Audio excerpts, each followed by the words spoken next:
السلام علیکم ورحمۃ اللہ وبرکاتہ نحمده ونصلی علی رسولہ الکریم اما بعد فاعوذ باللہ من الشیطان الرجیم بسم اللہ الرحمن الرحیم رب اشرح لی صدری ویسر لی امری واحلل عقدۃ من لسانی یفقہوا قولی۔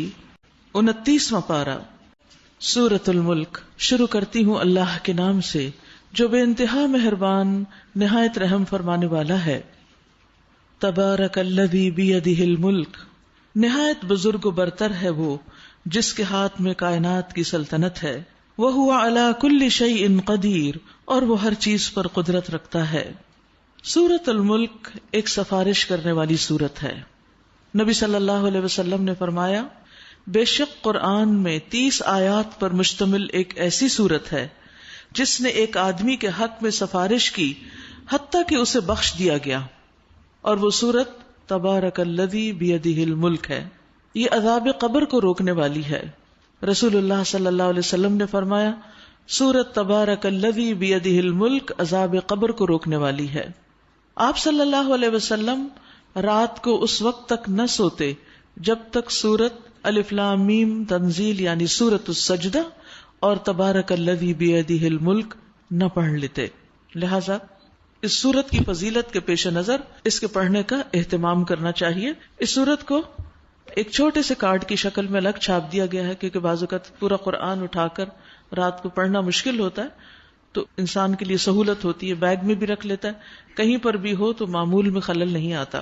تو اس سورت میں آغاز میں اللہ سبحانہ وتعالی کی شان بیان کی گئی ہے کہ وہ بہت برکت والی ہستی ہے، یعنی ساری خیر اور بھلائی انسان کو اسی سے حاصل ہوتی ہے، اور وہ پوری کائنات کا مالک ہے، اس کا بادشاہ ہے، اور وہ ہر چیز پر پورا اختیار رکھتا ہے، پوری قدرت رکھتا ہے۔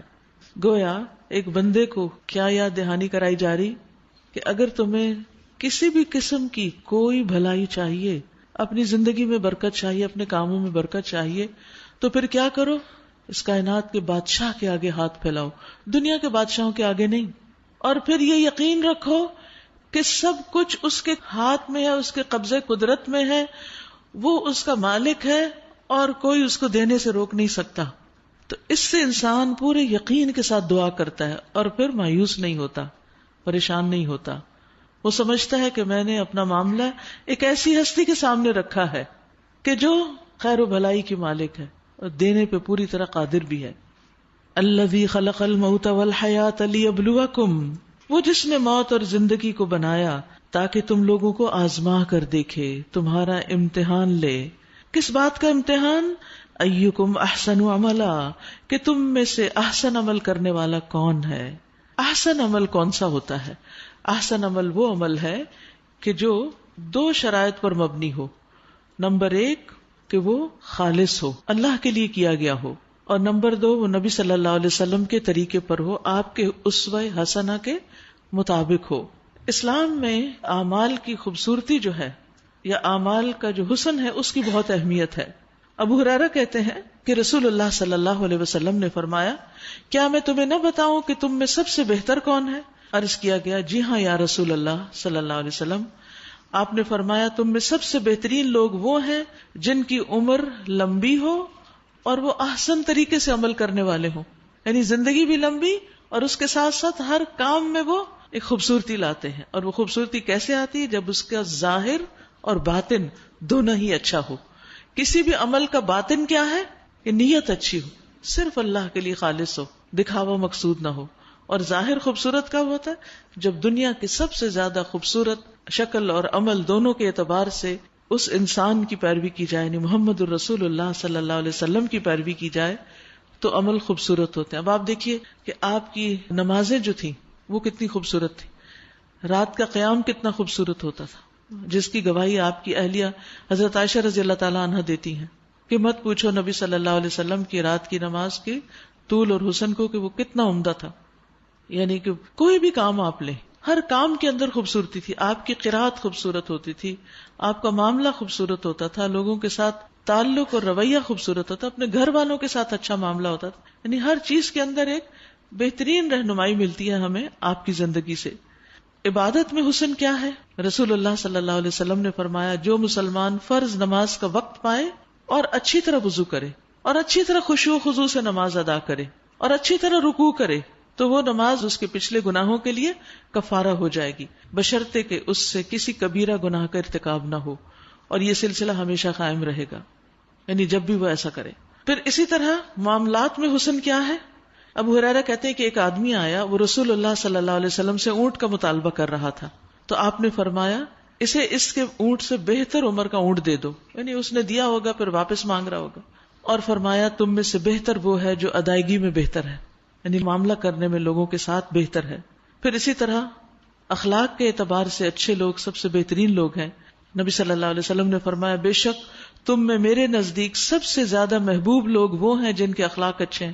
تو یہ نمازوں میں بھی حسن، وضو میں حسن، اخلاق اور معاملات میں حسن، یہ قیامت کے دن وہ لوگ ہوں گے جن کے ایسے اعمال ہوں گے جو اللہ سبحانہ وتعالیٰ کے مقرب بن جائیں گے، اور ان کا انجام بھی اسی طرح خوبصورت ہوگا۔ وَهُوَ الْعَزِيزُ الْغَفُورُ، اور وہ زبردست بھی ہے اور درگزر فرمانے والا بھی۔ تو اس سے ہمیں اپنی زندگی کا مقصد پتہ چلتا ہے کہ ہمیں یہ زندگی کیوں دی گئی ہے، تاکہ ہم اس امتحان میں پورے اتریں۔ اور امتحان کیا ہے کہ اچھے اچھے کام کریں، اور اچھے کام کون سے ہیں جن کا طریقہ ہمیں بتا دیا گیا کہ وہ کس طرح اچھے ہوتے ہیں۔ جس نے تہ بتہ 7 آسمان بنائے، تم رحمان کی تخلیق میں کسی قسم کی بے ربطی نہ پاؤ گے، پھر پلٹ کر دیکھو کہیں تمہیں کوئی خلل نظر آتا ہے، بار بار نگاہ دوڑاؤ، تمہاری نگاہ تھک کر نامراد پلٹ آئے گی۔ یعنی اللہ سبحانہ تعالیٰ کی کائنات کتنی خوبصورت ہے، آسمان میں کتنی خوبصورتی، کوئی دراڑ نہیں، رخنا نہیں، کوئی پیچز نہیں، کچھ بھی بدلا نہیں، خوبصورتی خوبصورتی، ستاروں میں خوبصورتی، اللہ نے آسمان دنیا کو ستاروں سے سجایا۔ اسی طرح زمین میں آپ دیکھیں اللہ نے جو کچھ پیدا کیا، پہاڑ ہوں ان کا اپنا ایک حسن ہے، سمندروں کا اپنا ایک حسن ہے، درختوں اور پھلوں کا اپنا ایک حسن ہے۔ ایک چھوٹے سے چھوٹے پھل کو بھی آپ دیکھیں تو اس کا جو ڈیزائن اور رنگ اور ٹیکسچر ہوتا ہے، سبزی کو دیکھیں، کسی بھی چیز کو، جانوروں کو دیکھیں، حیوانات کو دیکھیں، پرندوں کو دیکھیں، یہ ساری چیزیں اللہ سبحانہ وتعالیٰ کی بہترین تخلیق پر گواہ ہیں۔ تو جو رب پیدا کرتا ہے اور بہترین طریقے پہ پیدا کرتا ہے، خود انسانوں کی شکل و صورت کو آپ دیکھیں، تو وہ رب ہم سے کیا مطالبہ کرتا ہے کہ اس کے لیے جب ہم کوئی عمل کریں تو اس عمل میں بھی خوبصورتی ہو۔ پھر پلٹ کر دیکھو کہیں تمہیں کوئی خلل نظر آتا ہے، بار بار نگاہ دوڑاؤ، تمہاری نگاہ تھک کر نامراد پلٹ آئے گی۔ ہم نے تمہارے قریب کے آسمان کو عظیم الشان چراغوں سے آراستہ کیا اور انہیں شیاطین کو مار بھگانے کا ذریعہ بنایا۔ ان شیطانوں کے لیے بھڑکتی ہوئی آگ ہم نے مہیا کر رکھی ہے۔ تو اس سے پتہ چلتا ہے کہ ستاروں کی تخلیق کے 3 مقاصد ہیں، ایک آسمان کی خوبصورتی، دوسرے شیطانوں کو رجم کرنے کے لیے، اور تیسرے ایک اور جگہ سے پتہ چلتا ہے کہ یہ خشکی اور سمندر کی تاریکیوں میں راستہ دکھانے کے لیے ہیں۔ اس کے علاوہ ستاروں کی کوئی تاثیر ماننا اور ستاروں کی رفتار سے کوئی قسمت کا حال معلوم کرنا، یہ سب شرکی اعمال ہیں، ان سے بچنا چاہیے۔ اور بہت سے لوگ سٹارز کے بارے میں خوب پڑھتے رہتے ہیں یا ان کے مطابق پھر اپنی زندگی کا سفر گزارتے ہیں، تو اس سے بچنا چاہیے۔ قتادہ کہتے ہیں جو شخص ان کے علاوہ ستاروں کو کچھ اور سمجھے، یعنی ان 3 کاموں کے علاوہ جو قرآن میں بیان کیے گئے، اس نے غلطی کی اور ہر قسم کی بھلائی سے خود کو محروم کر لیا، اور اس نے ایسے کام کا تکلف کیا جس کا اسے کچھ علم نہیں ہے، وہ قیاس اور وہم پر مبنی ہے۔ ابو درداء کہتے ہیں کہ رسول اللہ صلی اللہ علیہ وسلم کے زمانے میں بارش رک گئی تو ہم نے آپ سے مطالبہ کیا کہ آپ ہمارے لیے بارش کی دعا کریں، تو آپ نے بارش کی دعا کی، بارش نازل ہوئی۔ پھر جب صبح ہوئی تو کچھ لوگوں کو یہ کہتے ہوئے نبی صلی اللہ علیہ وسلم نے خود سنا کہ وہ کہہ رہے تھے کہ ہم پر فلاں فلاں ستارے کی وجہ سے بارش ہوئی ہے۔ تو آپ نے فرمایا جب بھی اللہ کسی قوم کو کوئی نعمت عطا کرتا ہے تو وہ اس کی وجہ سے کافر بن جاتے ہیں، یعنی نعمت اللہ دیتا ہے لیکن اسے منسوب مخلوق کی طرف کر دیتے ہیں کہ فلاں کی وجہ سے یہ کام ہوا، وہ نہ ہوتا تو یہ ہونا ہی نہیں تھا۔ نہیں، اصل میں تو اللہ ہی کرنے والا ہے، یعنی کوئی بھی شخص یا کوئی بھی سبب آپ کے سامنے کون لاتا ہے؟ اللہ۔ اگر اللہ توفیق نہ دے تو کوئی کسی کے کام نہیں آ سکتا۔ اور اسی طرح یہ بات یاد رکھی جائے کہ ستاروں کا انسانی قسمت سے کوئی تعلق نہیں، کوئی تعلق نہیں۔ عبداللہ بن عباس کہتے ہیں کہ مجھے نبی صلی اللہ علیہ وسلم کے صحابہ میں سے ایک انصاری صحابی نے خبر دی کہ وہ ایک رات رسول اللہ صلی اللہ علیہ وسلم کے ساتھ بیٹھے ہوئے تھے کہ ایک ستارہ پھینکا گیا اور اس کی روشنی پھیل گئی، تو رسول اللہ صلی اللہ علیہ وسلم نے صحابہ سے فرمایا تم جاہلیت میں کیا کہا کرتے تھے جب کوئی اس طرح کا ستارہ پھینکا جاتا؟ تو انہوں نے عرض کیا کہ اللہ اور اس کا رسول ہی بہتر جانتے ہیں. ہم کہا کرتے تھے کہ اس رات کوئی بڑا آدمی پیدا ہوا ہے یا کوئی بڑا آدمی مر گیا ہے. یعنی ستاروں کے گرنے سے اور ستاروں کی رفتار سے ہم لوگوں کی زندگی اور موت کو وابستہ کرتے. تو آپ صلی اللہ علیہ وسلم نے فرمایا ان ستاروں کو کسی کی موت یا کسی کی حیات کی وجہ سے نہیں پھینکا جاتا، بلکہ جب جنات فرشتوں سے کوئی بات لے لیتے ہیں اور اپنے دوستوں کے کانوں میں ڈالتے ہیں، کاہنوں کو آ کے بتاتے ہیں، نجومیوں کو، تو وہ ستاروں سے مارے جاتے ہیں. یعنی کچھ حد تک تو انہیں چھوڑ دیا جاتا ہے، لیکن کچھ ایسی خبریں ہوتی ہیں کہ جو ان کے پاس نہیں ہونی چاہیے، لیکن اگر وہ کسی طرح چھپ چھپا کے سننے کی کوشش کرتے ہیں تو پھر ستارے ان پہ گرتے ہیں اور ان کو بھسم کر دیتے ہیں. اسی طرح نجومی کا لفظ بھی نجم سے، اور نجم ستارے کو کہتے ہیں. نجومی وہ ہوتا ہے جو ستاروں کی رفتار سے قسمت کا حال بتاتا ہے. ایسے لوگوں کے پاس نہیں جانا چاہیے، نہ ان کی کتابیں پڑھنی چاہیے، اور ان سے کسی بھی قسم کا کوئی تعلق نہیں ہونا چاہیے. نبی صلی اللہ علیہ وسلم نے فرمایا جو شخص کسی کاہن یا نجومی کے پاس جائے اور اس کی باتوں کی تصدیق کرے تو گویا اس نے محمد صلی اللہ علیہ وسلم پر نازل ہونے والی شریعت سے کفر کیا. یعنی اس کا اس شریعت سے پھر کوئی تعلق نہیں. اس لیے اگر ماضی میں کچھ ایسا کر چکے کہ اخبار میں پڑھتے رہے یہ ہفتہ کیسا گزرے گا اور روز نکال کے بیٹھ گئے، یا واقعی کسی کے پاس چلے گئے خبریں دینے والے کے پاس، اور اب احساس ہوا کہ یہ تو نہیں کرنا چاہیے تھا، تو اس پر توبہ کرنی چاہیے، کیونکہ یہ کبیرہ گناہ ہے اور یہ شرک میں داخل ہو جاتا ہے، کیونکہ غیب کی خبریں کسی کے پاس نہیں ہیں. جن لوگوں نے اپنے رب سے کفر کیا ان کے لیے جہنم کا عذاب ہے اور وہ بہت ہی برا ٹھکانہ ہے. جب وہ اس میں پھینکے جائیں گے تو اس کے دھاڑنے کی ہولناک آواز سنیں گے، استغفر اللہ، اور وہ جوش کھا رہی ہوگی، شدت غضب سے پھٹی جا رہی ہوگی.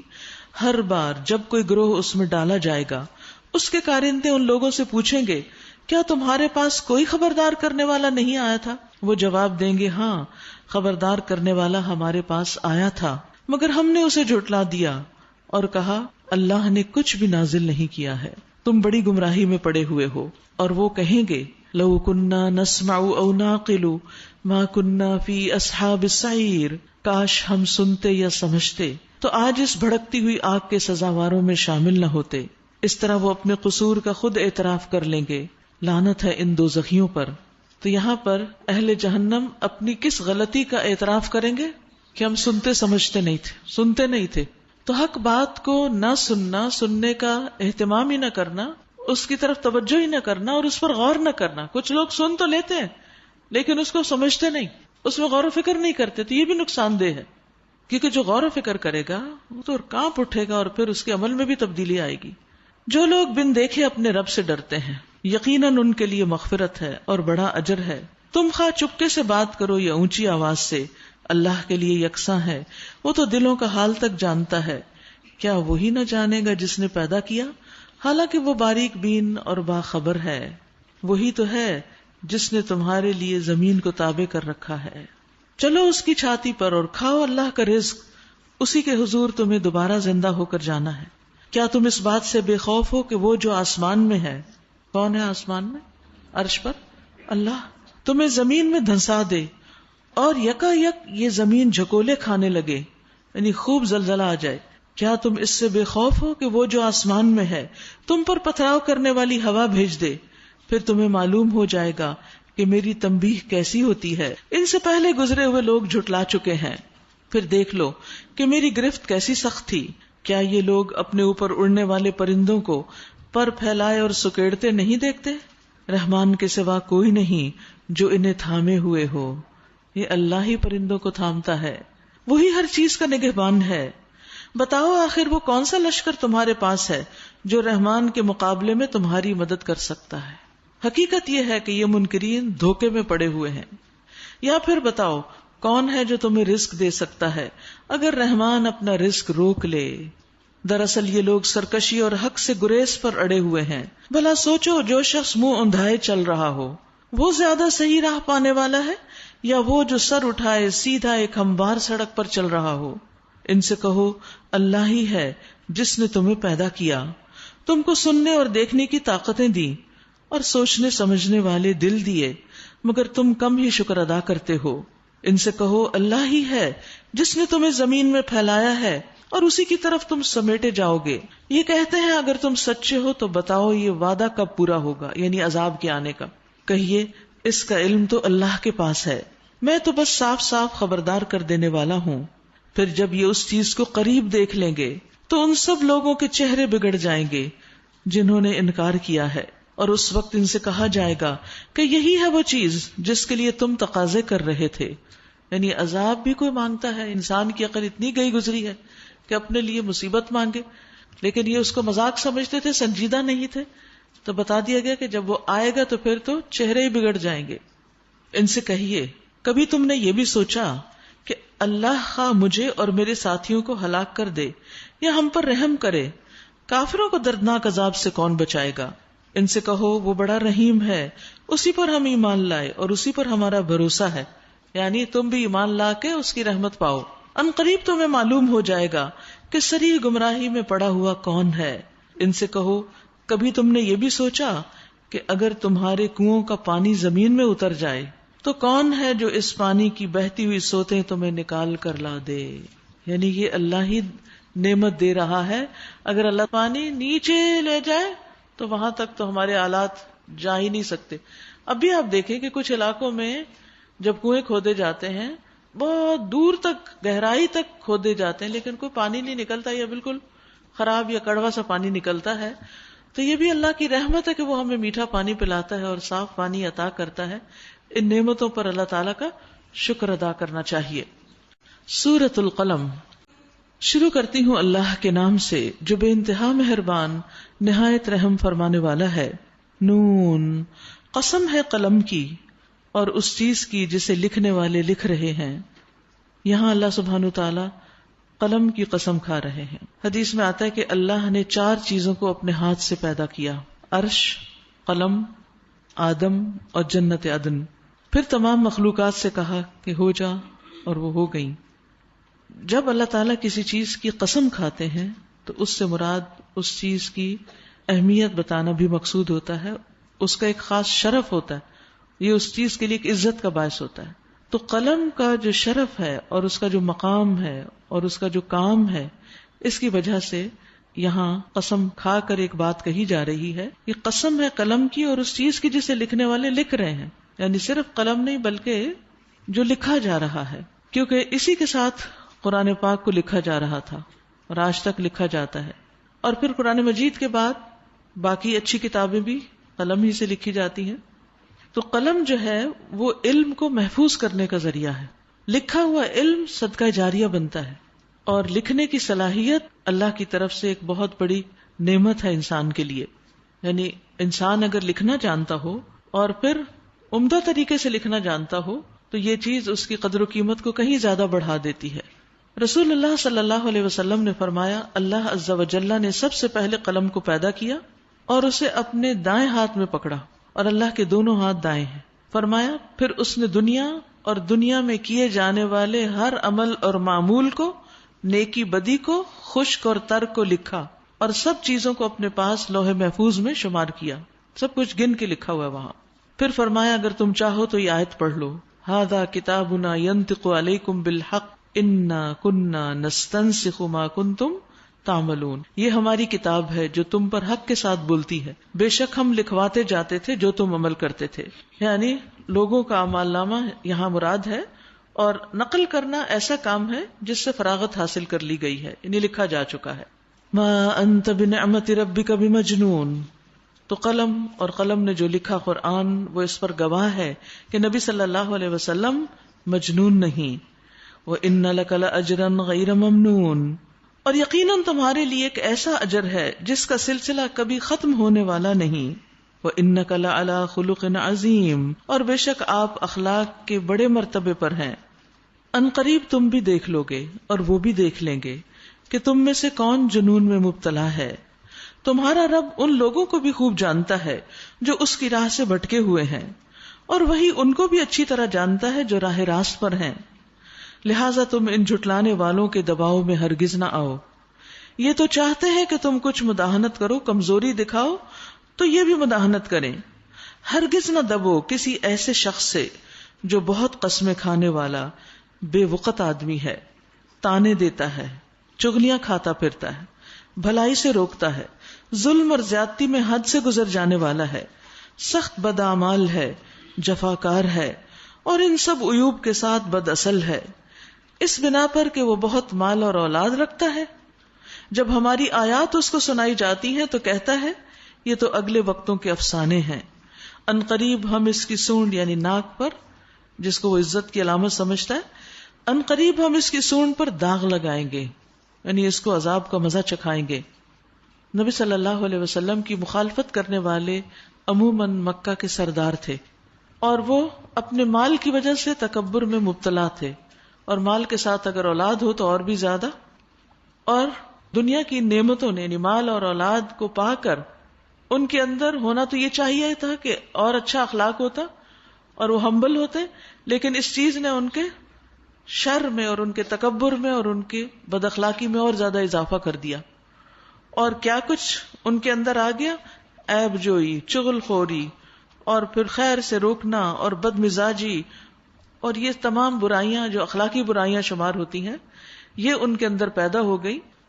تو ایک طرف یہ لیڈرز تھے جن کے یہ اخلاق تھے، اور دوسری طرف محمد صلی اللہ علیہ وسلم کا اخلاق جس کا پیچھے ذکر کیا گیا، انک لعلی خلق عظیم، یہ چیز آپ کو ان سے ممتاز کرتی تھی۔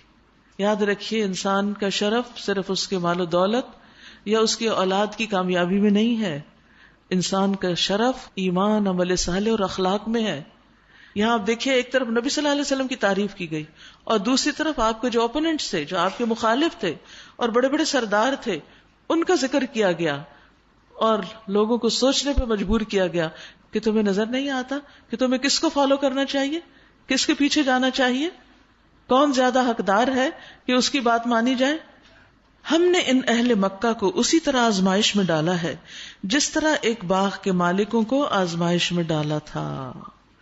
انا بلوناہم کما بلونا اصحاب الجنہ۔ یاد رکھیے انسان کی آزمائش دو طرح سے ہوتی ہے، ایک آزمائش ہوتی ہے تکلیف کے ساتھ، کہ انسان سے اس کا مال چھن جائے یا صحت چلی جائے یا اولاد چلی جائے یا تو اس کی عزت چلی جائے، یہ بھی آزمائش ہوتی ہے، اور کچھ آزمائشیں کم اور کچھ بڑی ہوتی ہیں، کچھ سخت ہوتی ہیں۔ آزمائش کی ایک اور قسم ہے نعمتوں کے ساتھ آزمایا جانا، کہ انسان کو ہر طرح کی نعمتیں مل جائیں، مال، اولاد اور رزق کے علاوہ عزت اور شرف، یعنی دنیا میں جن جن چیزوں کے پیچھے انسان بھاگتا ہے وہ اس کو اعلیٰ درجے میں مل جائیں، اور غلط کاموں کے باوجود ملتی چلی جائیں، نافرمانیوں کے ساتھ ملیں۔ یہ بہت سخت آزمائش ہے، لیکن عام طور پر لوگ اس کو آزمائش سمجھتے نہیں۔ ہم آزمائش کس کو سمجھتے؟ تکلیف کو، نعمت کا آنا امتحان نہیں سمجھتے۔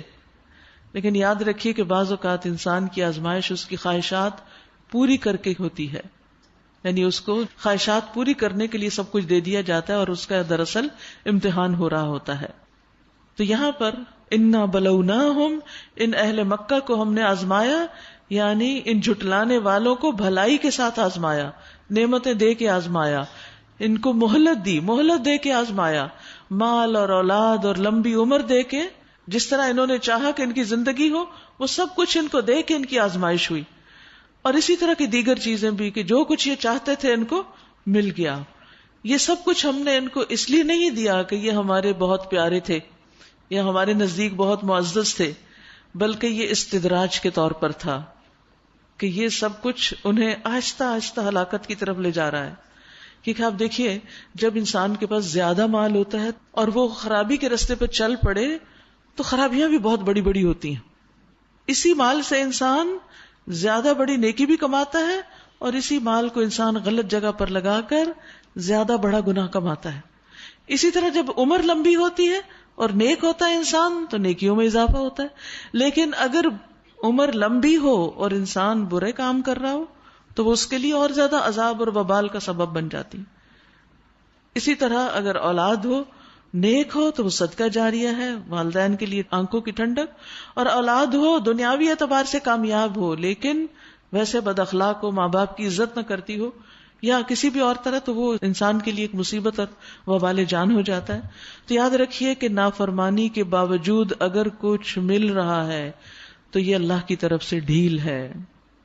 رسول اللہ صلی اللہ علیہ وسلم نے فرمایا، جب تم دیکھو کہ اللہ ایک آدمی کو اس کی برائیوں کے باوجود دنیا میں رزق دے رہا ہے تو سمجھ لو اس کو اللہ کی طرف سے ڈھیل دی جا رہی ہے، اور یہ ڈھیل اس کے لیے ایک آزمائش ہے. پھر آپ صلی اللہ علیہ وسلم نے یہ آیت تلاوت کی، فَلَمَّا نَسُوا مَا ذُكِّرُوا بِهِ فَتَحْنَا عَلَيْهِمْ أَبْوَابَ كُلِّ شَيْءٍ حَتَّى إِذَا فَرِحُوا بِمَا أُوتُوا أَخَذْنَاهُمْ بَغْتَةً فَإِذَا هُمْ مُبْلِسُونَ. پھر جب وہ لوگ ان چیزوں کو بھولے رہے جن کی ان کو نصیحت کی جاتی تھی تو ہم نے ان پر ہر چیز کے دروازے کھول دیے، ہر طرح کی نعمتیں ان پر عام ہو گئیں، یہاں تک کہ جب ان چیزوں پر جو انہیں ملی تھی وہ خوب اترا گئے تو ہم نے ان کو اچانک پکڑ لیا تو پھر وہ بالکل مایوس ہو گئے. تو اب دیکھیے، بندہ مومن سے جب کچھ چھن جاتا ہے تو مایوس نہیں ہوتا، وہ اس وقت بھی بڑے حوصلے میں ہوتا ہے، وہ اس تکلیف پر بھی الحمدللہ کہہ کے اللہ سے راضی ہو کر سنبھلا رہتا ہے. اس کا اخلاق، اس کے اعمال پہلے سے بھی بہتر ہو جاتے ہیں، کیونکہ وہ آزمائش تو اس کو کندن بنانے کے لیے آئی تھی اور وہ بن کے نکلا. تو اس لیے انسان نعمتوں کو پا کر بھول نہ جائے کہ یہ ضروری نہیں کہ اللہ کی رضامندی کی علامت ہو، یہ مہلت اور آزمائش بھی ہو سکتی ہیں. پھر اسی طرح انسان کی آزمائش اس وقت ہوتی کہ جب اس کے پاس کچھ ہو اور پھر کچھ مانگنے والے آ جائیں اور انسان کا دل تنگ ہونے لگے کہ یہ کیوں مانگ رہے، اور پھر تنگی سے انسان کا دل بھجنے لگے اور شح پیدا ہو جائے اس کے اندر، اور بخل اور ایمان ایک جگہ اکٹھا نہیں ہوتا. عبداللہ بن عمر کہتے ہیں کہ رسول اللہ صلی اللہ علیہ وسلم نے فرمایا، بے شک اللہ کے پاس لوگوں کے لیے نعمتیں ہیں، وہ انہیں ان کے پاس اس وقت تک باقی رکھتا ہے جب تک وہ مسلمانوں کی حاجات پوری کرنے میں لگے رہتے ہیں اور ان سے تنگ نہیں ہوتے، اور جب وہ ان سے تنگ ہوتے ہیں کہ یہ ہر وقت ہمیں لوگوں کی خدمت اور مدد کرنی پڑتی ہے تو وہ انہیں دوسرے لوگوں کی طرف منتقل کر دیتا ہے، ان سے لے لیتا ہے. تو کوئی بھی انسان جو یہ چاہتا ہو کہ اللہ تعالیٰ اس کی نعمت کو باقی رکھے تو اس کے لیے کیا ضروری ہے کہ وہ نعمتیں بانٹتا رہے، نعمتوں میں دوسروں کو شریک کرتا رہے. تو اللہ تعالیٰ نے اہل مکہ کو بھی آزمائش میں ڈالا ہے، نبی صلی اللہ علیہ وسلم کو بھیج کر اور ان پر وحی کی نعمت کو عام کر کے. تو یہاں ایک باغ والے کا قصہ سنا کر ان کو نصیحت کی جا رہی ہے. جب انہوں نے قسم کھائی، یعنی باغ والوں نے، کہ صبح سویرے ضرور اپنے باغ کے پھل توڑیں گے، اور وہ کوئی استثناء نہیں کر رہے تھے، یعنی انہوں نے انشاءاللہ نہیں کہا. رات کو وہ سوئے پڑے تھے کہ تمہارے رب کی طرف سے ایک بلا اس باغ پہ پھر گئی اور اس کا ایسا حال ہو گیا جیسے کٹی ہوئی فصل ہو. صبح ان لوگوں نے ایک دوسرے کو پکار کے کہا کہ اگر پھل توڑنے ہیں تو سویرے سویرے اپنی کھیتی کی طرف چل نکلو. چنانچہ وہ چل پڑے اور آپس میں چپ کے کہتے جاتے تھے، آج کوئی مسکین تمہارے پاس اس باغ میں نہ آنے پائے. وہ کچھ نہ دینے کا فیصلہ کیے ہوئے صبح سویرے جلدی اس طرح وہاں گئے جیسے کہ وہ پھل توڑنے پہ قادر ہیں، یعنی جیسے ان کا اپنا ہی اختیار ہے. مگر جب باغ کو دیکھا تو کہنے لگے، ہم راستہ بھول گئے ہیں. نہیں، بلکہ ہم محروم رہ گئے ہیں. بل نحن محرومون. ان میں جو سب سے بہتر آدمی تھا اس نے کہا، میں نے تم سے کہا نہ تھا کہ تم تسبیح کیوں نہیں کرتے؟ یعنی تمہیں اللہ نے نعمتیں دی ہیں، اللہ کا ذکر کرو، اللہ کو یاد کرو. وہ پکار اٹھے، سبحان ربنا انا کننا ظالمین. پاک ہے ہمارا رب، واقعی ہم گناہگار تھے. پھر ان میں سے ہر ایک دوسرے کو ملامت کرنے لگا، بلیم گیم. عام طور پہ ہوتا یہی کہ جب کوئی نقصان ہوتا ہے تو دوسروں پہ ڈال دیا جاتا ہے. آخر کو انہوں نے کہا، یعنی پھر بھی مسئلہ تو نہیں حل ہوا، افسوس ہمارے حال پر، بے شک ہم سرکش ہو گئے تھے. یعنی انہیں اپنی غلطی کا احساس ہو گیا. بعید نہیں کہ ہمارا رب ہمیں بدلے میں اس سے بہتر باغ عطا کرے، کیونکہ انہوں نے اپنی غلطی کا اعتراف کر لیا. سبحان ربنا انا کننا ظالمین. ہم اپنے رب کی طرف رجوع کرتے ہیں. انا الی ربنا راغبون. یعنی آئندہ ہم اس باغ کی یا جو بھی نعمت ہوگی اس کی خیر کو روکیں گے نہیں، ہم اللہ کی راہ میں صدقہ کرتے رہیں گے. کذالک العذاب. ایسا ہوتا ہے عذاب، اور آخرت کا عذاب اس سے بھی بڑا ہے. تو یاد رکھیے، بعض اوقات اللہ دنیا میں کسی کو امتحان میں ڈالتا ہے کہ انسان ہوش میں آ جائے اور توبہ کر لے اور آئندہ کے لیے باز آ جائے تاکہ آخرت کی پکڑ سے بچ جائے. اب آپ دیکھیے کہ جو شخص اس اخلاق اور اس کردار کا مالک ہو اور اسی حال میں اس کی موت آ جائے تو پھر آگے اس کا انجام کیا ہوگا؟ ان للمتقین عند ربہم جنات النعیم، یقیناً تقوی والوں کے لیے ان کے رب کے پاس نعمت بھری جنتیں ہیں. کیا ہم فرما برداروں کا حال مجرموں کا سا کر دیں؟ یعنی نیک اور بد ایک جیسے ہو جائیں؟ تم لوگوں کو کیا ہو گیا ہے؟ تم کیسے فیصلے کرتے ہو؟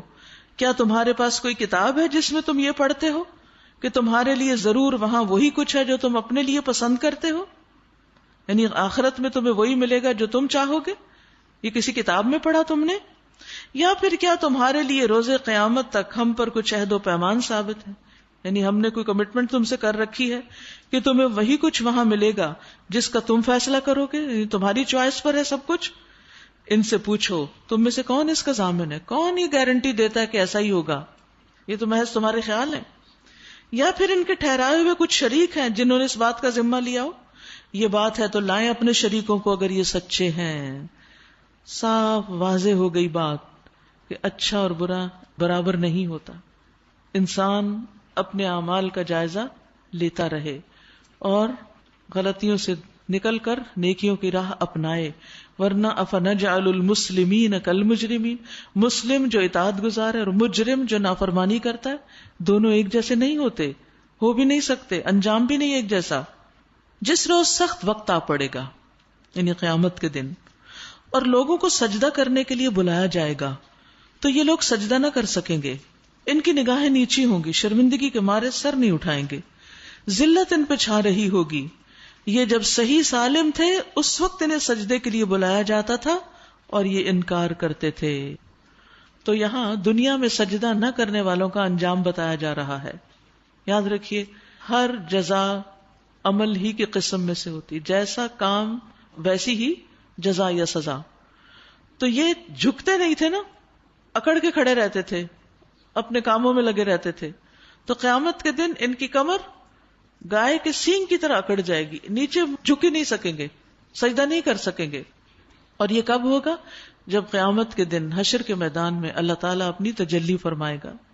اس وقت جب انہیں بلایا جائے گا سجدہ کرنے کے لیے تو ہر شخص سجدے میں گر پڑے گا سوائے ان لوگوں کے جو دنیا میں سجدہ نہیں کرتے، نماز نہیں پڑھتے. وہ کرنے کا ارادہ بھی کریں گے تو کر نہیں سکیں گے. اور جب آپ دیکھیے سب سجدے میں پڑے ہوئے اور آپ نہیں جا سکتے تو یہ تصور بھی انسان کا دل دہلا دیتا ہے، اور اس وقت پھر وہ سامنا نہ کر سکیں گے اللہ تعالیٰ کا. تو یاد رکھیے کہ نماز نہ پڑھنا کوئی معمولی گناہ نہیں ہے، بہت بڑا ظلم ہے اپنے آپ پر. حدیث میں آتا ہے ہر منافق باقی رہ جائے گا، وہ سجدہ کرنے کی طاقت نہ رکھے گا. نبی صلی اللہ علیہ وسلم نے فرمایا ہمارا رب قیامت کے دن اپنی پنڈلی کھولے گا، صحیح بخاری کی حدیث ہے.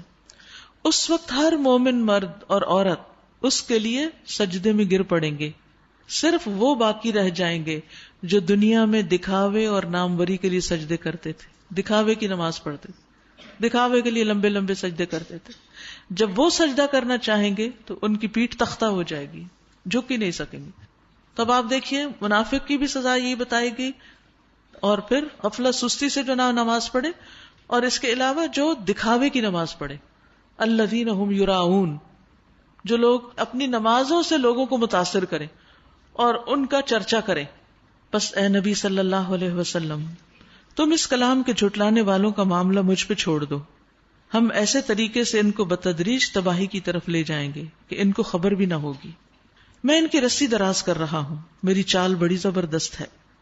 کیا تم ان سے کوئی اجر طلب کر رہے ہو کہ یہ اس چٹی کے بوجھ تلے دبے جا رہے ہوں؟ کیا ان کے پاس غیب کا علم ہے جسے یہ لکھ رہے ہوں؟ بس اپنے رب کا فیصلہ صادر ہونے تک صبر کرو اور مچھلی والے یعنی یونس علیہ السلام کی طرح نہ ہو جاؤ جب اس نے پکارا تھا اور وہ غم سے بھرا ہوا تھا. اگر اس کے رب کی مہربانی اس کے شامل حال نہ ہو جاتی تو وہ مذموم ہو کر چٹیل میدان میں پھینک دیا جاتا. آخر کار اس کے رب نے اسے برگزیدہ فرما لیا اور اسے صالح بندوں میں شامل کر لیا. تو باغ والوں نے بھی سبحانک ربنا انا کنا ظالمین پڑھا، اور یونس علیہ السلام کی بھی نجات کس سے ہوئی؟ لا الہ الا انت سبحانک انی کنت من الظالمین، اپنے قصور کے اعتراف سے. جب یہ کافر لوگ کلام نصیحت یعنی قرآن سنتے ہیں تو تمہیں ایسی نظروں سے دیکھتے ہیں کہ گویا تمہارے قدم اکھاڑ دیں گے، اور کہتے ہیں یہ ضرور دیوانہ ہے، حالانکہ یہ تو سارے جہان والوں کے لیے ایک نصیحت ہے۔ یاد رکھیے کہ یہاں پر نبی صلی اللہ علیہ وسلم کی مخالفت کرنے والوں کے مختلف انداز بتائے گئے۔ کوئی تو پتھر پھینکتا، کوئی گالی دیتا، کوئی طرح طرح کے نام رکھتا، کوئی کوڑا پھینکتا آپ کے راستے میں، اور کوئی نظر لگانے کی کوشش کرتا، نظروں سے اچکنے کی کوشش کرتا۔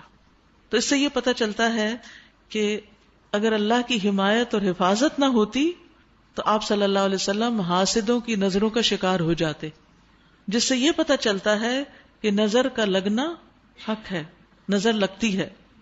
نظر لگنے کے سلسلے میں 2-3 چیزیں یاد رکھیے۔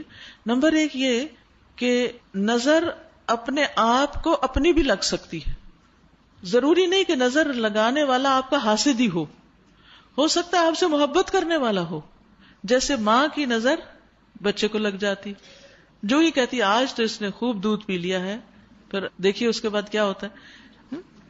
تو اس میں آپ دیکھیے ضروری نہیں کہ کسی کا ارادہ ہو نظر لگانے کا، اور اگر کوئی ارادہ کرے تو ضروری نہیں کہ وہ لگا سکے، یہ کسی کے اختیار میں نہیں ہے، لیکن کسی بھی طرح لگ سکتی ہے۔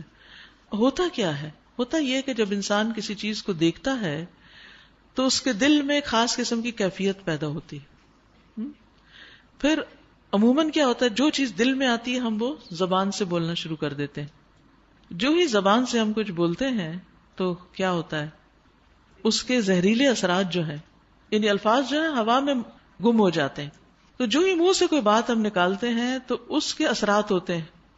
پھر جس چیز کو دیکھ کے ہم خوش ہو رہے ہیں، جس چیز کے بارے میں ہم بول رہے ہیں یا ہم اترا رہے ہیں یا کچھ، اس پر اس کے برے اثرات ہو جاتے ہیں۔ اسی طرح نابینا شخص کی بھی نظر لگ جاتی ہے جبکہ وہ دیکھ نہیں رہا ہوتا۔ ضروری نہیں کہ نگاہ کے اندر سے کوئی زہر آ رہا ہو۔ ہوتا یہ ہے کہ جب کسی کو کوئی اچھی چیز بتائی جاتی ہے تو وہ کانوں سے سنتا ہے۔ کان بھی دل کا دروازہ ہے جیسے آنکھیں دل کا دروازہ ہے۔ اب وہ کان سے جب بندہ سنتا ہے، مثلا یہاں سے آپ فون کر کے کسی کو بتاتے ہیں دور بیٹھے شخص کو کہ یہ ہو گیا، یہ ہو گیا، اچھی اچھی باتیں بہت ساری کر دیتے ہیں جوش میں آ کے، تو نتیجہ کیا ہوتا ہے، وہ وہاں بیٹھا ہے، اس کے دل میں وہاں ہلچل ہوئی، اس نے فون پر کوئی بات کی اور وہ ویوز ٹریول کر کے جہاں ان کا اثر ہونا تھا وہ ہوا، وہ بھی لگ جاتی ہے نظر۔ اچھا، اسی طرح یہ نہیں سوچنا چاہیے کہ چونکہ میں بہت حسین ہوں یا بہت مالدار ہوں یا بہت قابل ہوں تو اس لیے مجھے نظر لگ جاتی۔ اس خوش فہمی میں مبتلا نہیں ہونا چاہیے۔ کیوں؟ نظر اس وقت لگتی ہے جب اللہ کی طرف سے پروٹیکشن نہیں ہوتی۔ یعنی یہاں بھی آپ دیکھیے نا کہ کفار قریب تھا کہ آپ کے قدم اکھاڑ دیتے، یعنی ہماری حفاظت تھی کہ وہ نہیں اکھاڑ سکے۔ تو جب پروٹیکشن کی دعائیں، صبح و شام کی دعائیں، یا ویسے اللہ کا ذکر، یا جیسے کوئی تعریف کرنے والا اللہ کا ذکر نہیں کرتا، جیسے ماشاء اللہ کہے، تبارک اللہ کہے، بارک اللہ فیکم، یہ نہیں کہتا، تو پھر کیا ہوتا ہے، یعنی اللہ کا ذکر جس تعریف میں نہیں ہوتا شامل، تو پھر وہاں نقصان ہوتا ہے، کیونکہ اللہ کی مدد ختم ہو جاتی ہے۔ ہاں، اللہ کا اذن ہے، اس کے باوجود وہ معاف کر دے ہماری کوتاہیوں کو اور وہ ہمیں اس نگاہ کے شر سے بچا لے۔ تو اصل کرنے کا کام کیا ہے؟ اس وہم میں ہر وقت نہ پڑے رہے کہ اس نے نظر لگا دی، اس نے لگا دی۔ کرنے کا کام یہ کہ ہم اپنی حفاظت کریں۔ جیسے اپنا امیون سسٹم جب کمزور ہو جاتا ہے تو ہم کیا کرتے ہیں؟ اس کو بڑھانے کی کوشش کرتے ہیں، ایکسرسائز بڑھاتے ہیں اور ایسی دوائیاں یا ایسی چیزیں، ایسی فوڈ لیتے ہیں کہ ہمارے اندر کا سسٹم سٹرونگ ہو۔ اسی طرح اپنا روحانی سسٹم سٹرونگ کرنے کی ضرورت ہے، اور بھی زیادہ۔ تو یہ تھا خود بچاؤ کا طریقہ۔ لیکن اس کے باوجود اللہ کا جب اذن ہوتا ہے تو کوئی بھی چیز بڑے سے بڑا پردہ بھی پھاڑ سکتی ہے۔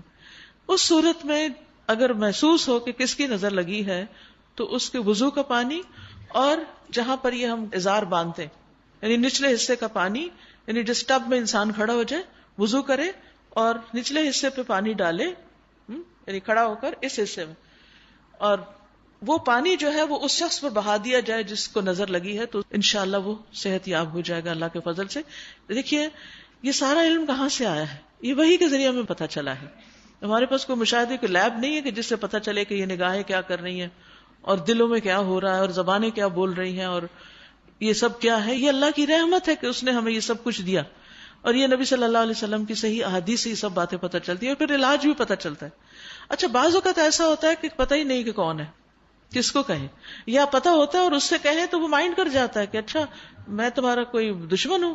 نہیں، آپ دشمن نہیں ہے، یہ تو کسی کی بھی لگ سکتی ہے، دشمن ہو یا نہ ہو. محبت کرنے والوں کی بھی بعض اوقات زیادہ لگ جاتی ہے. تو ایسی صورت میں اگر کوئی طلب کرے کسی سے کہ آپ پانی دے دیں وضو کر کے اور نچلے حصے پہ پانی ڈال کے، تو دے دیں. اس میں مائنڈ نہیں کرنا چاہیے. یہ کسی کی تکلیف کو دور کرنے کے لیے اس کی مدد ہے.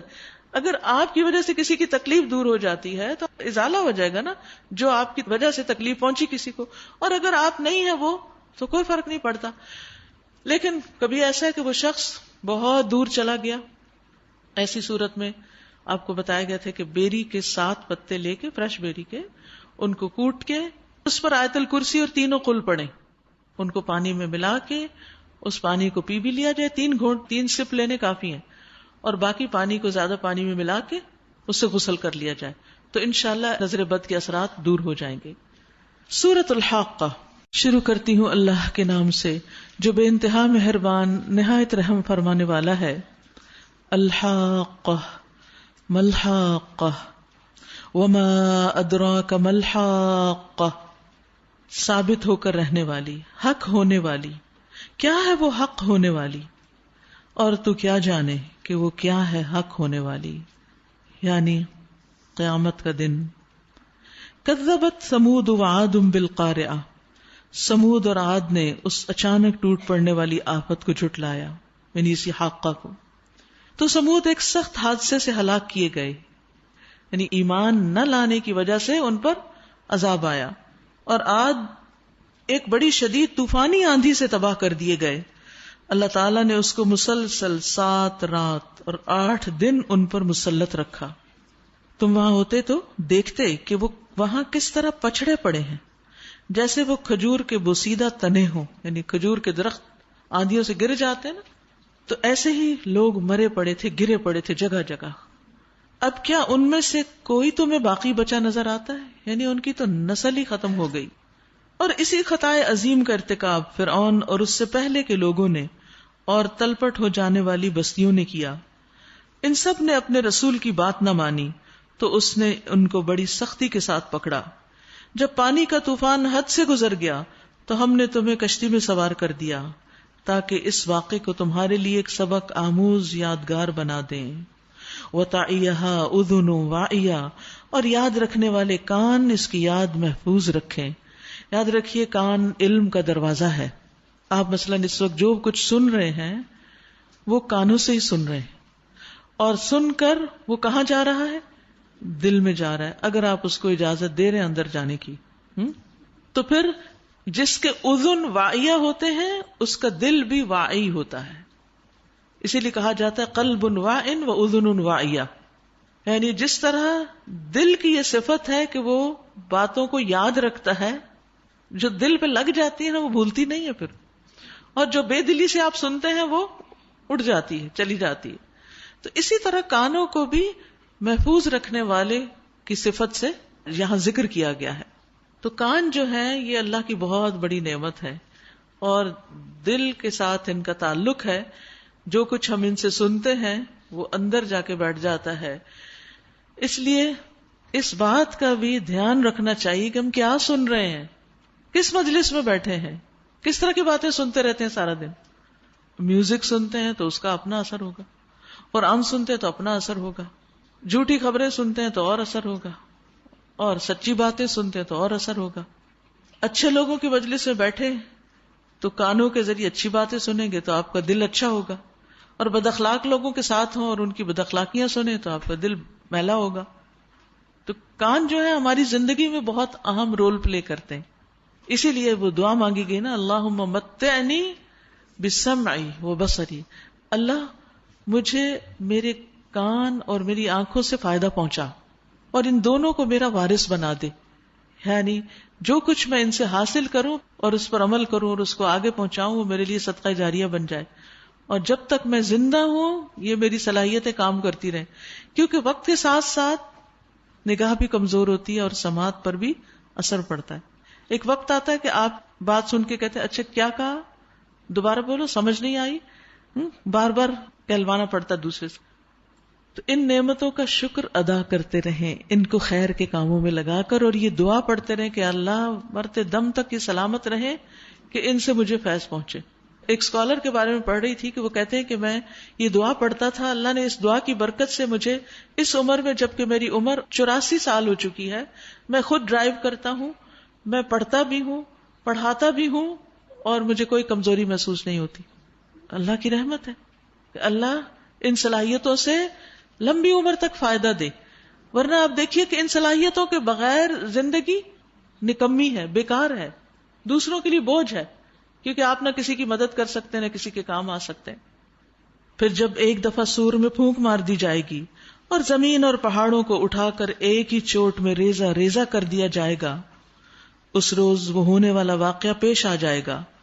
اس دن آسمان پھٹے گا اور اس کی بندش ڈھیلی پڑ جائے گی. فرشتے اس کے اطراف و جوانب میں ہوں گے، اور 8 فرشتے اس روز تیرے رب کا عرش اپنے اوپر اٹھائے ہوئے ہوں گے.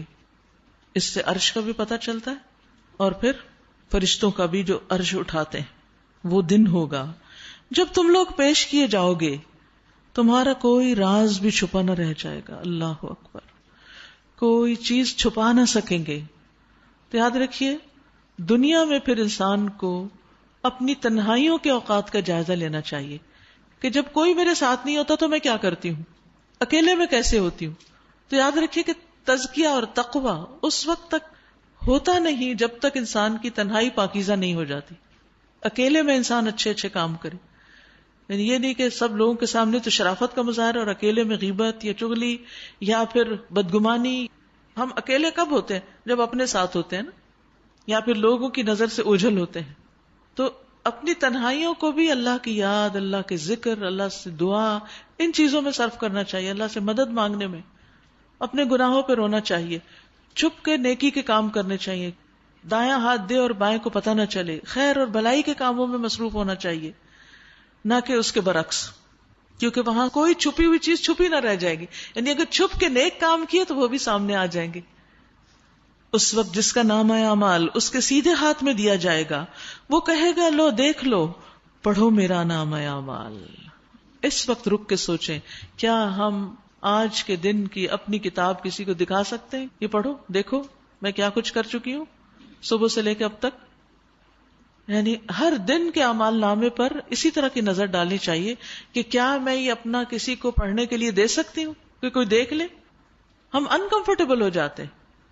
تو اللہ سبحانہ وتعالی ہمیں ایسے اعمال کی توفیق دے کہ جب وہ قیامت کے دن کھلے تو ہمیں کوئی شرمندگی نہ ہو، اور اگر کوئی شرمندگی والے کام کر چکے ہیں تو اللہ ہمیں توبہ کی توفیق دے تاکہ وہ مٹ جائیں ہمارے نامہ اعمال سے اور قیامت کے دن کی رسوائی سے بچ سکیں. وہ کہے کہ لو دیکھو، پڑھو میرا نامہ اعمال، میں سمجھتا تھا کہ مجھے ضرور اپنا حساب ملنے والا ہے.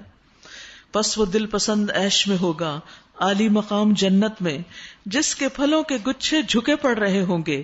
ایسے لوگوں سے کہا جائے گا مزے سے کھاؤ اور پیو اپنے ان اعمال کے بدلے جو تم نے گزرے ہوئے دنوں میں کیے. اور جس کا نامہ اعمال اس کے بائیں ہاتھ میں دیا جائے گا، وہ کہے گا کاش میرا نامہ اعمال مجھے نہ دیا گیا ہوتا اور میں نہ جانتا کہ میرا حساب کیا ہے. کاش میری وہی موت جو دنیا میں آئی تھی فیصلہ کن ہوتی، یعنی مجھے دوبارہ اٹھا کے یہ سب نہ دیا جاتا. آج میرا مال میرے کچھ کام نہ آیا، میرا سارا اقتدار ختم ہو گیا، یعنی دنیا میں جو کوئی اتھارٹی مجھے حاصل تھی وہ بھی ختم ہے.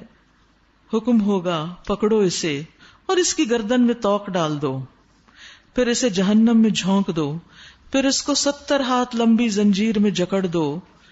یہ نہ اللہ بزرگ و برتر پر ایمان لاتا تھا اور نہ مسکین کو کھانا کھلانے کی ترغیب دیتا تھا، یعنی کہ کھلاتا نہیں تھا، موٹیویٹ نہیں کرتا تھا اس پر. لہذا آج نہ یہاں اس کا کوئی یار غمخوار ہے اور نہ زخموں کے دھون کے سوا اس کے لیے کوئی کھانا جسے خطا کاروں کے سوا کوئی نہیں کھاتا. یاد رکھیے، ایمان اور مساکین کا خیال کرنا باہم لازم و ملزوم ہے. مساکین کون ہے؟ ضرورت مند جو 2 وقت کا کھانا نہیں اپنے پاس پاتے. اور اسی جذبے کے تحت یہ رمضان راشن کا جو پروگرام شروع کیا گیا، اسی کے لیے کیا گیا کہ ہم خود اپنی زندگیوں میں اتنے مصروف ہوتے ہیں کہ مساکین تک ڈائریکٹ پہنچ بھی نہیں پاتے. ڈھونڈ بھی نہیں سکتے، پتہ بھی نہیں ہوتا. تو کیوں نہ کچھ لوگ ایسے ہوں کہ جو اس بات کی تحقیق کریں کہ کون ضرورت مند ہے، اور باقی لوگ ٹرسٹ کر کے ان کے پاس جمع کرائیں اور وہ آگے تقسیم کریں. جب ایک ایک بندہ اکیلے کرتا ہے تو آپ دیکھیں کتنی ہسل ہوتی ہے. ڈرائیور کو کبھی ادھر دوڑا رہے ہیں، کبھی ادھر دوڑا رہے ہیں، اچھی بات ہے وہ بھی کریں کیونکہ ان تک بھی تو کسی نے پہنچنا ہے. لیکن بعض گاؤں کے گاؤں ایسے ہوتے ہیں کہ جہاں انتہائی غربت میں لوگ زندگی بسر کر رہے ہیں. تو اس لیے اس موقع کو غنیمت جان کر کچھ نہ کچھ اپنا حصہ اس میں ضرور ڈالیں. ابو درداء اپنی بیوی کو مساکین کی وجہ سے زیادہ شوربہ بنانے کے لیے کہتے، یعنی اپنی بیوی کو تلقین کرتے تھے کہ دیکھو شوربہ زیادہ بنانا. وہ یہ نہیں کہتے تھے ہمارے لیے مزے کا تم سوکھا سوکھا رکھنا، نہیں، زیادہ پانی ڈال دو تاکہ اور بھی اس میں شریک ہو جائیں. اپنی لذت اور اپنی خواہش کو کم کیا، تب دوسروں کا خیال رکھا. وہ کہتے تھے ہم نے ایمان لا کر آدھی زنجیر اتار پھینکی. یہ جو زنجیر کی بات ہو رہی ہے نا، 70 ہاتھ لمبی زنجیر میں جکڑا جائے گا جو ایمان نہیں لائے گا اور پھر غریب کو کھانا نہیں کھلائے گا، کیا ہم باقی کی آدھی بھی اتار نہ پھینکیں؟ مطلب کیا تھا کہ مسکین کو کھانا کھلائیں گے تو باقی زنجیر اترے گی. تو اس لیے ہر انسان اپنی زندگی میں خواہ خود بھی مسکین ہو پھر بھی دوسرے مسکین کو ساتھ شامل کر لے. یعنی صرف انہی کا کام نہیں ہے. میں نے ایک کہانی پڑھی تھی ایک عورت کی کہ اس کے چھوٹے چھوٹے بچے تھے اور اس کے پاس ایک وقت کا صرف اتنا آٹا ہوتا کہ ہر بچے کے لیے روٹی کا ایک پیڑا وہ بناتی. تو وہ کیا کرتی کہ ہر پیڑا جب وہ بناتی تو اس میں سے ایک چھوٹا سا آٹے کا حصہ نکال کے رکھ دیتی. تو 8-10 پیڑوں میں سے یعنی سارے گھر کی جب روٹی پکتی تو اس میں سے وہ تھوڑا تھوڑا نکالا ہوا ایک اور پیڑا بن جاتا اور وہ روٹی مسکین کی روٹی ہوتی تھی. تو جنہوں نے اللہ کے راستے میں دینا ہوتا ہے وہ تھوڑے میں سے بھی نکال لیتے ہیں، وہ کوئی نہ کوئی تدبیر کر لیتے ہیں کہ چلے اگر اتنا ایک ٹکڑا ہم نے نہ کھایا اور 10 لوگوں کا ملا کے ٹکڑا ایک اور کا پیٹ بھرنے کے کام آ جائے گا. تو اس طرح ہر انسان پلاننگ کرے کہ وہ کیسے صدقہ کر سکتا ہے، کہاں سے خرچ کر سکتا ہے.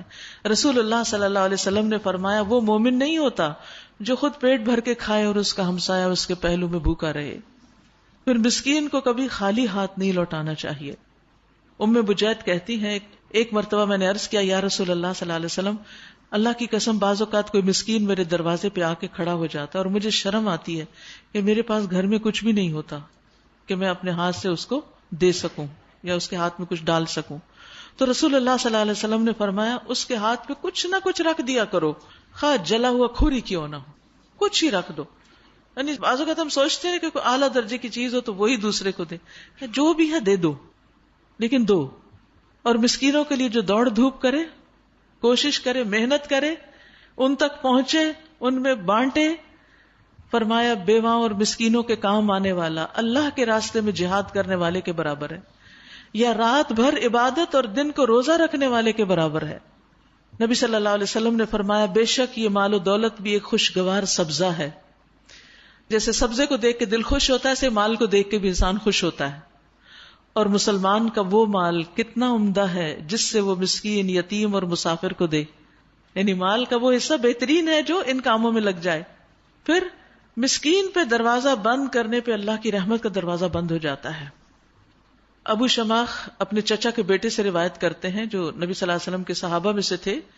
بے شک وہ معاویہ کے پاس گئے رضی اللہ عنہ، پھر کہا کہ میں نے رسول اللہ صلی اللہ علیہ وسلم کو فرماتے ہوئے سنا جو مسلمانوں کے امور کا ذمہ دار بنے پھر وہ اپنا دروازہ مسکینوں، مظلوموں اور ضرورت مندوں کے سامنے بند کر لے، یعنی ان کی بات نہ سنے، تو اللہ تعالیٰ بھی اپنی رحمت کے دروازے اس کی ضرورت اور فقر کے سامنے بند کر لے گا. اور اس مجبوری کی حالت میں جب وہ سب سے زیادہ اس کا ضرورت مند ہوگا، یعنی عین اس وقت جب اس کی کوئی شدید ضرورت ہوگی تو وہ اس سے روک لی جائے گی، یعنی پوری نہیں ہونے دی جائے گی. تو اگر ہم چاہتے ہیں کہ ہماری ضرورتیں پوری ہوتی رہیں اور ہمارے کاموں میں کوئی رکاوٹ نہ آئے تو کچھ نہ کچھ، چاہے ایک لقمہ ہی کیوں نہ ہو، کوئی مانگے تو خالی ہاتھ نہ لوٹائیں، دیں. پھر اس کو پلان بھی کریں، کیونکہ دینے کے لیے پلاننگ چاہیے ہوتی ہے کہ کیا دینا ہے، کیا نکالنا ہے. اب آپ دیکھیے انشاءاللہ کل قرآن مجید تو آپ کا مکمل ہو جائے گا، پھر اگلا عشرہ شروع ہو جائے گا. وہ عبادت کا عشرہ ہے، راتوں کو خوب قیام کرنے کا عشرہ ہے، دن میں بھی اللہ کی طرف رجوع کرنے کا، کہ نبی صلی اللہ علیہ وسلم اس موقع پر خود بھی جاگتے، گھر والوں کو بھی جگاتے اور کمر باندھ لیتے، خوب محنت کرتے عبادت میں، سب کچھ چھوڑ کے عبادت. تو اس عبادت میں تھوڑا سا حصہ اس چیز کا رکھیے کہ دن میں اپنے گھروں کی صفائی کریں. یعنی فرش کی صفائی نہیں مراد، اس سے مراد ہے اپنے وارڈروبس کو کھولیں، اپنے باکسز کھولیں، اپنی جیولری کھولیں، اور چیزیں کھولیں، دیکھیں کیا چیز ہے جو سالوں سے نہیں استعمال کی اور بالکل ایکسٹرا ہی ہے اور کبھی کوئی امید بھی نہیں، تو ان چیزوں کو بھی ایک طرف نکال کے رکھیں اور پھر پلان کریں کہاں کہاں کس کو کیا دیا جا سکتا، کہاں کیا چیز زیادہ فائدہ مند ہوگی دینا جو میری کل آخرت کے کام آئے گی. تو اس طرح انشاءاللہ جب رمضان گزرے گا تو انشاءاللہ ایمان میں بھی اضافہ ہو چکا ہوگا. یعنی ایک حصہ آپ نے علم حاصل کرنے پہ لگایا اور ایک حصہ آپ خوب عبادت میں گزاریں گے، کیونکہ آپ یہ سوچ رہے ہیں اوہ اب تو ختم ہو جائے گا، اب ہم کیا کریں گے، فارغ کہاں. قرآن مجید میں آتا ہے فَإِذَا فَرَغْتَ فَانْصَبْ وَإِلَىٰ رَبِّكَ فَارْغَب. جب آپ فارغ ہو جائیں تو کیا کریں، اپنے آپ کو تھکائیں، اپنے رب کی طرف رغبت کریں، یعنی عبادت میں مشغول ہو جائیں. ٹھیک ہے، اور اس کے ساتھ ساتھ خدمت خلق میں کچھ وقت عبادت کا اور کچھ وقت خدمت خلق کا. جو پورا مہینہ پڑھتے رہے اب عمل کرنے کا وقت آ گیا. تو مساکین پہ دروازے نہیں بند کرنے، ان کی ضروریات کا خیال رکھنا ہے اور ان کے لیے پلاننگ کرنی کہ کہاں کس کی کیسے مدد کی جا سکتی. رشتہ داروں کی لسٹ دیکھیں، ہمسایوں میں دیکھیں، دوستوں میں دیکھیں، مختلف کچی بستیوں میں دیکھیں، دور دراز کے علاقوں میں دیکھیں. پھر فرمایا پس نہیں، میں قسم کھاتا ہوں ان چیزوں کی بھی جو تم دیکھتے ہو اور ان کی بھی جنہیں تم نہیں دیکھتے. یہ ایک رسول کریم کا قول ہے، کسی شاعر کا قول نہیں. تم لوگ کم ہی ایمان لاتے ہو، اور نہ یہ کسی کاہن کا قول ہے، تم لوگ کم ہی غور کرتے ہو. یہ تو رب العالمین کی طرف سے نازل ہوا ہے. اور اگر اس نبی نے گھڑ کر کوئی بات ہماری طرف منسوب کی ہوتی، یعنی خود گھڑ کر، تو ہم اس کا دایاں ہاتھ پکڑ لیتے اور اس کی رگے گردن کاٹ ڈالتے. تو اس سے ہمیں تسلی ہونی چاہیے کہ جو کچھ قرآن میں ہے وہ بالکل سچ ہے، جو آپ نے ہمیں پہنچایا وہ حق ہے، کیونکہ اللہ سبحانہ وتعالی اس پر چھوڑنے والے نہیں تھے. پھر تم میں سے کوئی ہمیں اس کام سے روکنے والا نہ ہوتا. در حقیقت یہ پرہیزگار لوگوں کے لیے ایک نصیحت ہے، اور ہم جانتے ہیں کہ تم میں سے کچھ لوگ جھٹلانے والے ہیں. ایسے کافروں کے لیے یقیناً یہ موجب حسرت ہے اور یہ بالکل یقینی حق ہے. بس اے نبی صلی اللہ علیہ وسلم اپنے رب عظیم کے نام کی تسبیح کرو. فسبح بسم ربک العظیم، سبحان ربی العظیم. سورۃ المعارج. شروع کرتی ہوں اللہ کے نام سے جو بے انتہا مہربان نہایت رحم فرمانے والا ہے. مانگنے والے نے عذاب مانگا ہے، وہ عذاب جو ضرور واقع ہونے والا ہے. کافروں کے لیے کوئی اسے دفع کرنے والا نہیں، اس اللہ کی طرف سے جو عروج کے زینوں کا مالک ہے. ملائکہ اور روح اس کے حضور چڑھ کر جاتے ہیں ایک ایسے دن میں جس کی مقدار 50,000 سال ہے. کتنا طویل دن ہے وہ. بس اے نبی صبر کیجئے، عمدہ صبر، خوبصورت صبر. یہ لوگ اسے دور سمجھتے ہیں اور ہم اسے قریب دیکھ رہے ہیں. وہ عذاب اس روز ہوگا جس روز آسمان پگھلی ہوئی چاندی کی طرح ہو جائے گا اور پہاڑ رنگ برنگ کے دھنکے ہوئے اون جیسے ہو جائیں گے، اور کوئی جگری دوست اپنے جگری دوست کو نہ پوچھے گا، حالانکہ وہ ایک دوسرے کو دکھائے جائیں گے.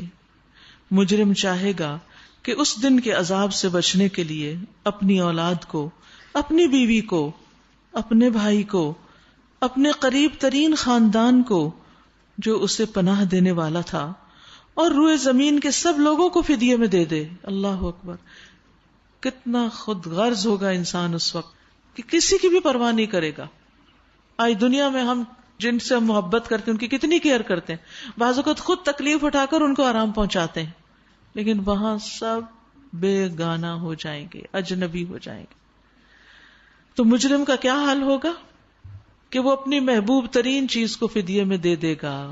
سب سے پہلے یہاں آپ دیکھیے بیٹے سے ذکر کیا گیا. لو یفتدی من عذاب یومئذ ببنیہ.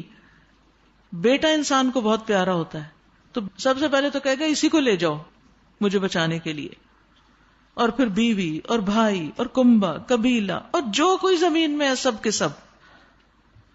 یعنی فدیے میں انسان ہر چیز دینے کو تیار ہو جائے گا تاکہ اس کی جان چھوٹ جائے. زمین بھر کی دولت بھی اگر اس کو ملے تو وہ کہے گا یہ بھی لے لیں مجھے چھوڑ دیں اس عذاب سے، لیکن کچھ بھی کام نہیں آئے گا.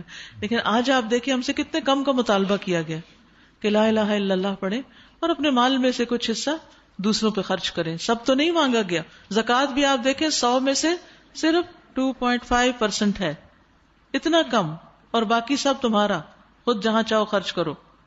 لیکن آج ہمیں وہ 2.5 نکالنا بھی بڑا بوجھل لگتا ہے، بہت بھاری لگتا ہے. تو جو یہاں نہیں نکالے گا پھر اس کو وہاں تو اس کا خمیازہ بھگتنا پڑے گا. اور روئے زمین کے سب لوگوں کو فدیہ میں دے دے، اور یہ تدبیر اسے نجات دلا دے. ہرگز نہیں، وہ تو بھڑکتی ہوئی آگ کی لپٹ ہوگی جو گوشت پوست کو چاٹ جائے گی. پکار پکار کر اپنی طرف بلائے گی ہر اس شخص کو جس نے حق سے منہ موڑا اور پیٹ پھیری اور مال جمع کیا اور سینت سینت کر رکھا. انسان تھوڑ دلا پیدا کیا گیا ہے، جب اس پر مصیبت آتی ہے تو گھبرا اٹھتا ہے، اور جب خوشحالی نصیب ہوتی ہے تو بخل کرنے لگتا ہے. یعنی وہ دل کی تنگی ہے نا کہ چھوٹی سی تکلیف پہ گھبرا اٹھنا، پینک ہو جانا، اور جب اللہ تعالیٰ وسعت دے تو اس پر پھر دل کی تنگی کہ کسی اور پہ خرچ نہ کرنا. یہ دونوں چیزیں ساتھ ساتھ آئی ہیں، گھبراہٹ اور صدقہ. اگر انسان چاہتا ہے کہ اس کی گھبراہٹ دور ہو، دل وسیع ہو، تو پھر اس کا حل یہی ہے کہ اپنے بخل کو دور کرے. مگر وہ لوگ اس عیب سے بچے ہوئے ہیں جو نماز پڑھنے والے ہیں. یعنی نمازی جو ہیں وہ بخل نہیں کرتے.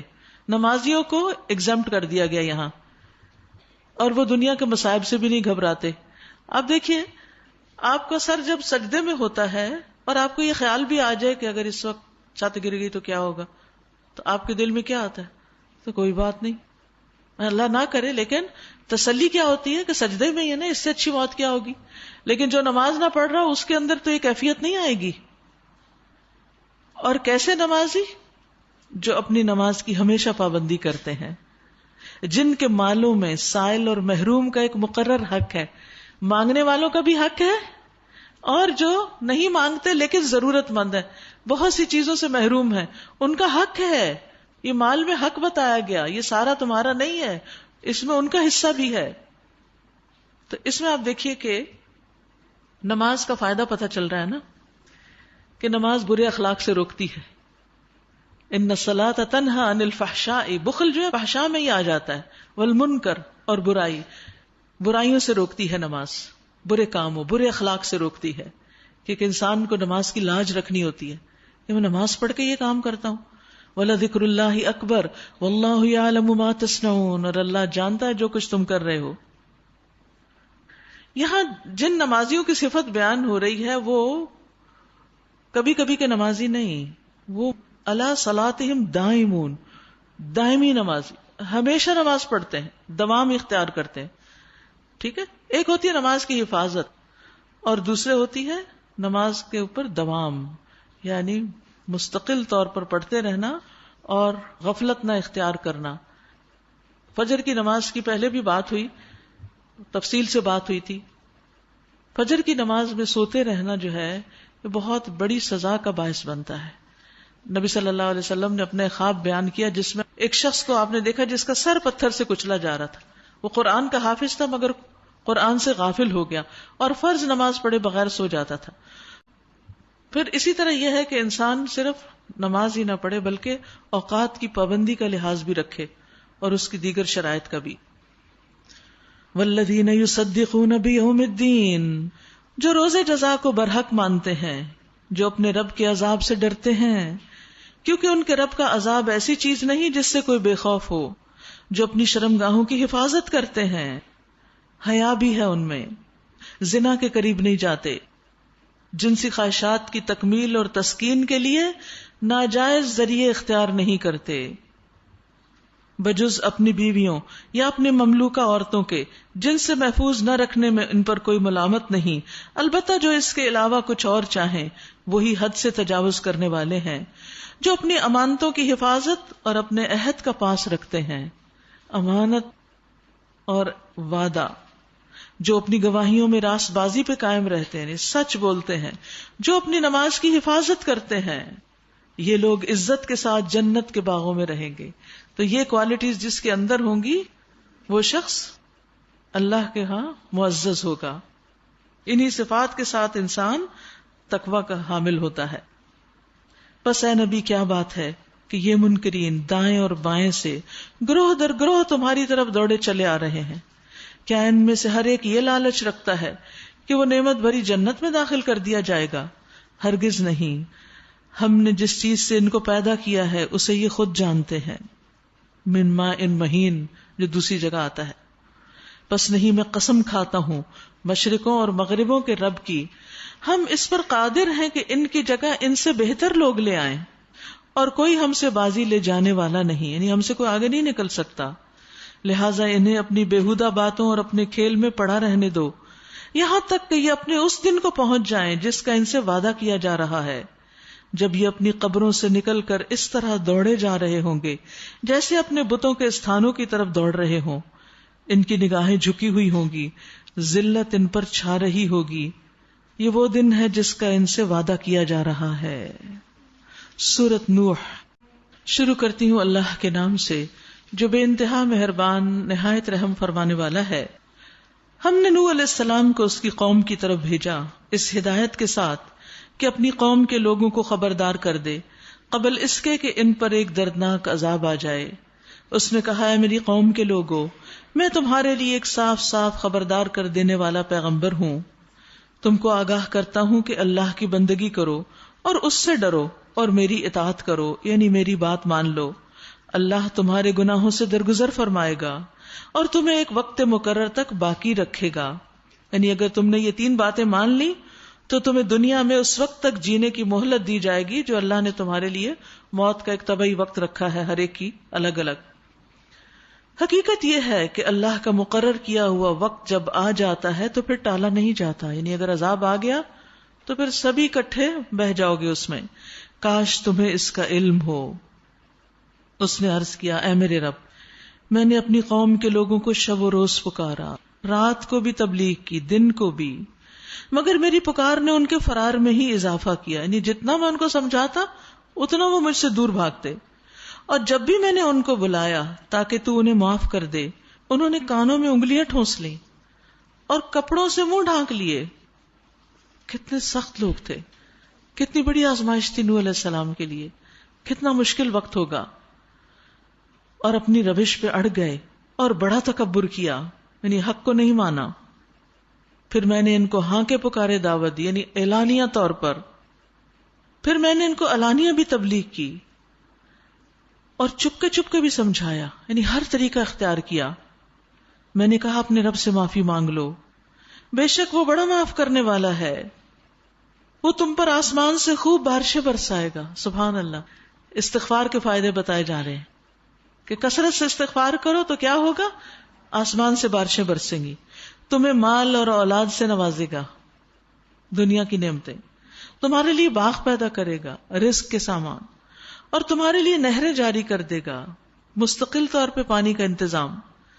تمہیں کیا ہو گیا ہے کہ اللہ کے لیے تم کسی وقار کی توقع نہیں رکھتے؟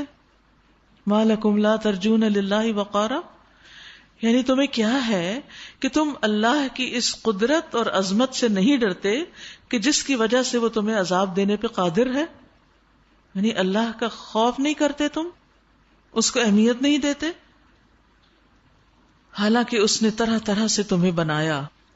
کیا دیکھتے نہیں ہو کہ اللہ نے کس طرح 7 آسمان تہ بتہ بنائے اور ان میں چاند کو نور اور سورج کو چراغ بنایا، اور اللہ نے تم کو زمین سے عجیب طرح اگایا، یعنی انسان کا جسم زمین سے آتا ہے، جو کچھ ماں خوراک کھاتی ہے، پھر وہ تمہیں اسی زمین میں واپس لے جائے گا مرنے کے بعد بھی، اور اسی تمہیں یکا یک نکال کھڑا کرے گا قیامت کے دن۔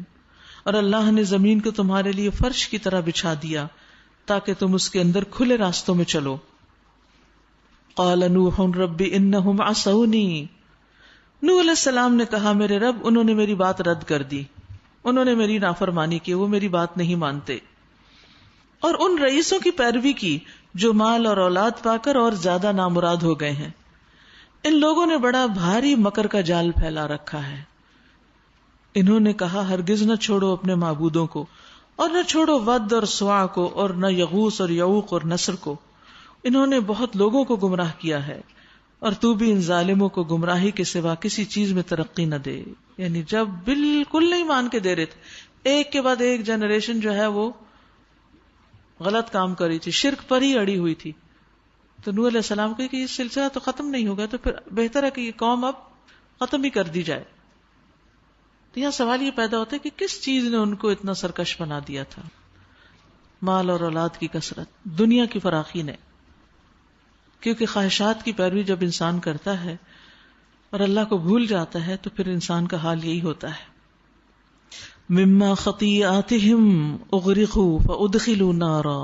اللہ اکبر. اپنی خطاؤں کی بنا پر ہی وہ غرق کیے گئے اور آگ میں جھونک دیے گئے. اغرقوا مجھول، غرق کر دیے گئے، یعنی ڈوبے پانی میں تھے لیکن مرنے کے بعد عذاب آگ کا ہو رہا ہے. فادخلوا نارا. اس آیت سے بھی عذاب قبر کی دلیل ملتی ہے، کیونکہ پانی کے اندر تو آگ نہیں ہے، لیکن مرنے کے بعد انسان کا جسم جہاں بھی ہو اس کی روح پر عذاب ہوتا ہے، اور جسم جہاں بھی ہو محسوس کرتا ہے، چاہے ایک جگہ ایک ڈھیری کے اندر ہو یا پھر بکھرا ہوا ہو. کیونکہ دنیا میں بھی آپ دیکھیں جسم کے ایک حصے پر بھی تکلیف ہو تو سارا جسم محسوس کرتا ہے، سارے کو بخار ہو جاتا ہے. پھر انہوں نے اپنے لیے اللہ سے بچانے والا کوئی مددگار نہ پایا، اور نوح علیہ السلام نے کہا میرے رب ان کافروں میں سے کوئی زمین پہ بسنے والا نہ چھوڑ، اگر تو نے ان کو چھوڑ دیا تو یہ تیرے بندوں کو گمراہ کریں گے، اور ان کی نسل سے جو بھی پیدا ہوگا بدکار اور سخت کافر ہی ہوگا. یہ وہ اپنے تجربے کی بنا پر کہہ رہے تھے کہ وہ مسلسل یہی دیکھ رہے تھے کہ ایک دوسرے کو گمراہ کرنے کا باعث بن رہا ہے. رب اغفر لی ولوالدی ولمن دخل بیتی مؤمنا وللمؤمنین والمؤمنات. اے میرے رب مجھے بخش دے اور میرے والدین کو اور ہر اس شخص کو جو میرے گھر میں مومن کی حیثیت سے داخل ہوا ہو. ولا تزد الظالمین الا تبارا. اور ظالموں کے لیے ہلاکت کے سوا کسی چیز میں اضافہ نہ کر. نوح علیہ السلام کی دعا مانگنے کا یہ طریقہ غور سے آپ دیکھیے، اور یہی مسنون طریقہ ہے کہ جب آپ دعا کرتے ہیں تو سب سے پہلے اپنے لیے دعا کریں، اپنی ذات سے شروع کریں، پھر والدین جو سب سے زیادہ مستحق ہے احسان کے، اور پھر اس کے بعد باقی تمام مومنوں کے لیے، رشتہ داروں کے لیے، دوسروں کے لیے. یعنی پہلے اپنے لیے پھر دوسروں کے لیے. رسول اللہ صلی اللہ علیہ وسلم کسی کا ذکر کرتے ہوئے اس کے لیے دعا کرنے لگتے تو پہلے اپنے لیے کرتے، اور اسی طرح جب انبیاء میں سے کسی کا ذکر کرتے تو اپنی ذات سے شروع کرتے، ہم پر رحمت ہو اور ہمارے فلاں بھائی پہ رحمت ہو، اللہ مجھ پہ بھی رحمت کرے اور اس پر بھی رحمت کرے. تو ترتیب کیا ہے؟ قریب سے شروع کیا جائے پھر دور کی طرف جایا جائے. اور یہی اصول باقی چیزوں میں بھی ہے. جیسے رشتہ دار ہیں تو پہلا حق کیا ہے؟ قریب ترین کو، پھر اس کے بعد جو جتنا قریب ہو. سورۃ الجن. شروع کرتی ہوں اللہ کے نام سے جو بے انتہا مہربان نہایت رحم فرمانے والا ہے. اے نبی کہہ دیجئے میری طرف وحی بھیجی گئی ہے کہ جنوں کے ایک گروہ نے غور سے سنا، پھر جا کر اپنی قوم کے لوگوں سے کہا ہم نے ایک بڑا ہی عجیب قرآن سنا ہے جو راہ راست کی طرف رہنمائی کرتا ہے، سیدھی راہ دکھاتا ہے، اس لیے ہم اس پر ایمان لے آئے ہیں. یعنی انہوں نے جو سنا سمجھ لیا، مان گئے، اور قرآن کا مقصد اور مطلوب بھی سمجھ گئے کہ شرک نہیں کرنا. اب ہم ہرگز اپنے رب کے ساتھ کسی کو شریک نہیں کریں گے. تو یہاں پر نوح علیہ السلام کی قوم کا ذکر کیا گیا کہ جنہوں نے انکار کیا، اور اس کے مقابل جنات کا ذکر کیا گیا کہ جو ایک دفعہ سن کر ایمان لے آئے. سبحان اللہ، کیسا کیسا فرق ہوتا ہے. کچھ لوگ عرصہ دراز تک سنتے رہتے ہیں، ان کے عمل میں کچھ فرق نہیں آتا، اور کچھ ایک دفعہ بات خیر کی سن لیں تو اس کے اوپر عمل کر جاتے ہیں. تو یہ جن ایمان لے آئے اور نہ ماننے والے نقصان میں رہے. تو اس میں بنی آدم میں سے جو لوگ انکار کرنے والے ہیں ان کو جنوں کی مثال سے سمجھایا جا رہا ہے، اور ان کے لیے ایک طرح سے یہ ڈانٹ ہے کہ دیکھو جن تو ایک دفعہ سن کے مان گئے تھے، اور تمہاری عقل کو کیا ہے، تم کیوں نہیں مانتے.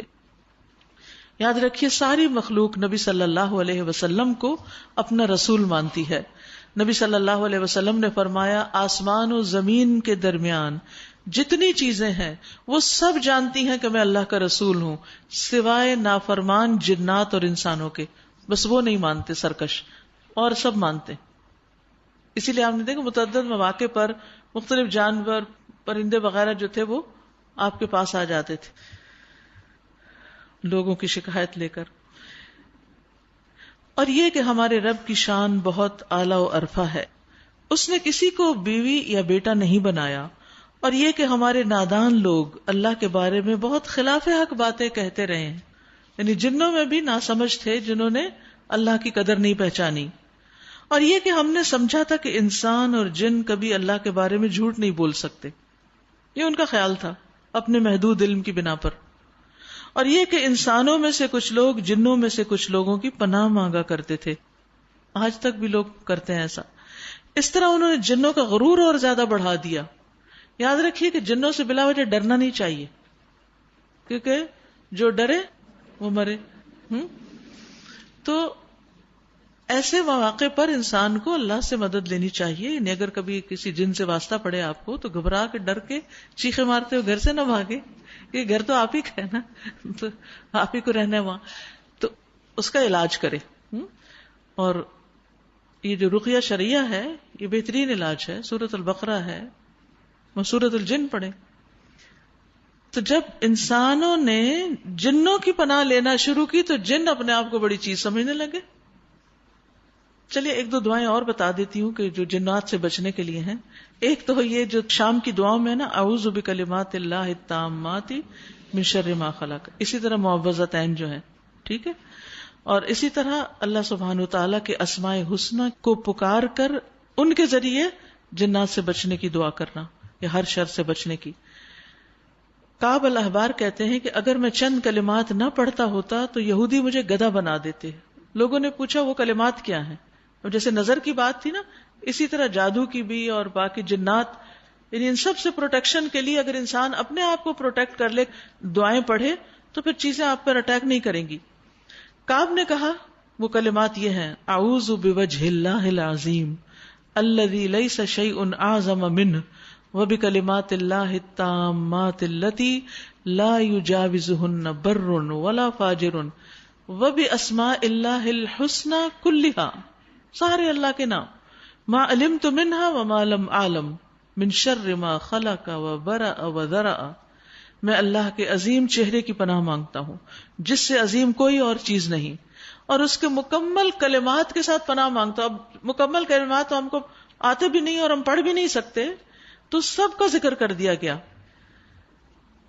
جن سے کوئی نیک یا بد آگے نہیں بڑھ سکتا. یعنی ان کلمات کے ذریعے میں اللہ کو پکار کر اللہ کی پناہ لے کر اس شر کا مقابلہ کرتا ہوں کہ اس سے آگے کوئی جا ہی نہیں سکتا، پھر کوئی حملہ آور ہو ہی نہیں سکتا. اور اللہ کے تمام اسماء حسنی، کیونکہ اللہ تعالیٰ خود فرماتا ہے ان کے ذریعے دعا کرو، ان کے ساتھ پناہ چاہتا ہوں، جن کو میں جانتا ہوں، جن کو میں جانتا بھی نہیں، ہر اس چیز کے شر سے، ہر اس چیز کے شر سے جس کو اس نے بنایا، پیدا کیا اور پھیلا دیا. تو شر تو ہوگا، پھیلا ہوا ہے. اب آپ اس کا مقابلہ تھوڑی کر سکتے. کچھ تو نظر آتا ہے اور کچھ تو نظر بھی نہیں آتا. جنات نظر نہیں آتے، بیکٹیریاز، وائرسز یہ نظر نہیں آتے. تو ضرورت اس چیز کی ہے کہ ہم اپنے آپ کو پروٹیکٹ کریں. اور یہ کہ انسانوں نے بھی وہی گمان کیا جیسا تمہارا گمان تھا کہ اللہ کسی کو رسول بنا کر نہ بھیجے گا.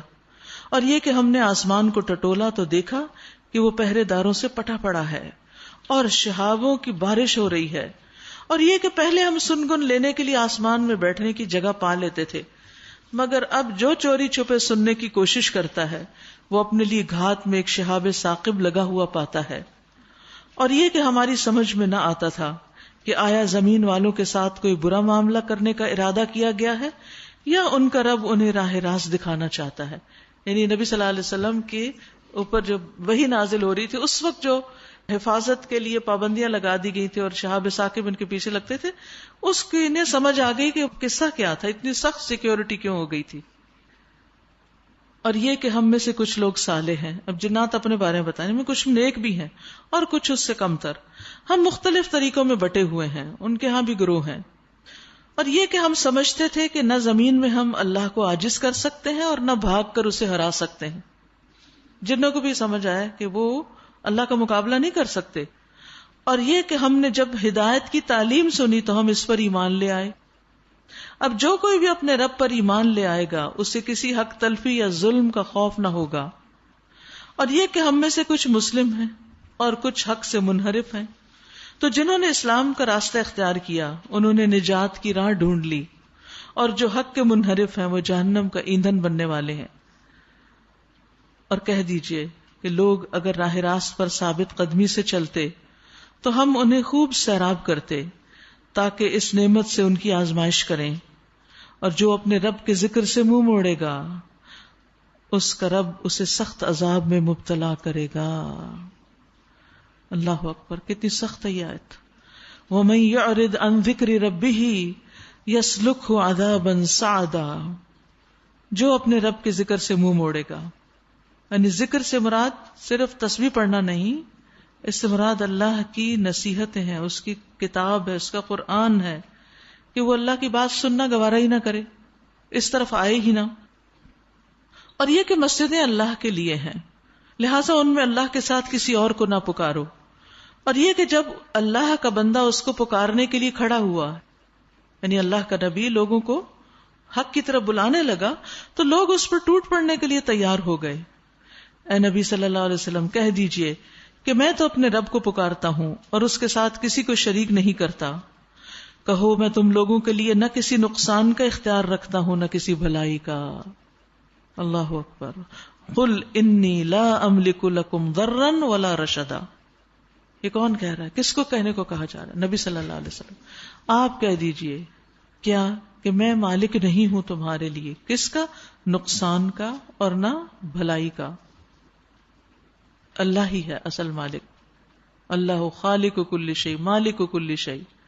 ہدایت کا مالک بھی وہی اور حفاظت کا مالک بھی. تو پھر دعائیں کس سے کرنی چاہیے؟ پناہ کس کی لینی چاہیے؟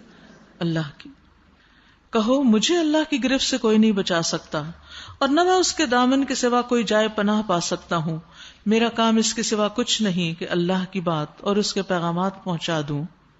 اب جو بھی اللہ اور اس کے رسول کی بات نہ مانے گا اس کے لیے جہنم کی آگ ہے اور ایسے لوگ اس میں ہمیشہ رہیں گے.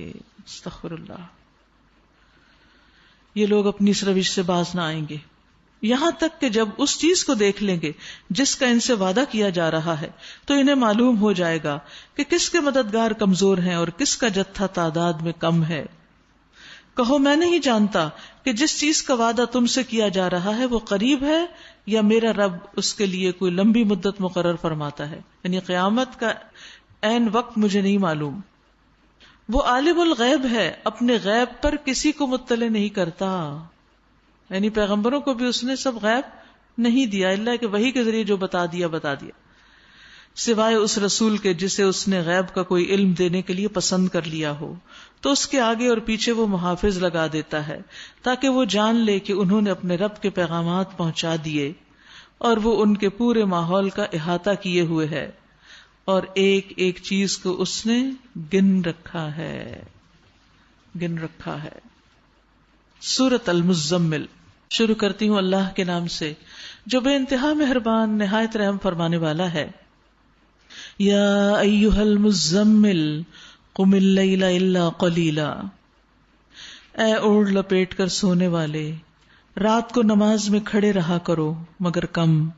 آدھی رات یا اس سے کچھ کم کر لو یا اس سے کچھ زیادہ بڑھا دو، اور قرآن کو خوب ٹھہر ٹھہر کر پڑھو. تو قیام اللیل میں قرآن کیسے پڑھنا چاہیے؟ ٹھہر ٹھہر کے پڑھنا چاہیے. ترتیل سے مراد ٹھہر ٹھہر کے، لمبا کر کے، حرکات کو نمایاں کر کے، حروف کو واضح کر کے. اور ترتیل کے ساتھ تلاوت کرنا جو ہے وہ قرآن کے معنی میں غور و فکر کرنے میں مددگار ہوتی ہے. جب انسان تیز پڑھتا ہے تو نہیں پتہ چلتا کیا پڑھا اس نے. نبی صلی اللہ علیہ وسلم اپنی قرات میں ایک ایک حرف کو ٹھہر ٹھہر کے ادا کرتے. جب رحمت والی آیات سے گزرتے تو رک کر رحمت کا سوال کرتے، جب عذاب والی آیات سے گزرتے تو رک کر عذاب سے پناہ مانگتے.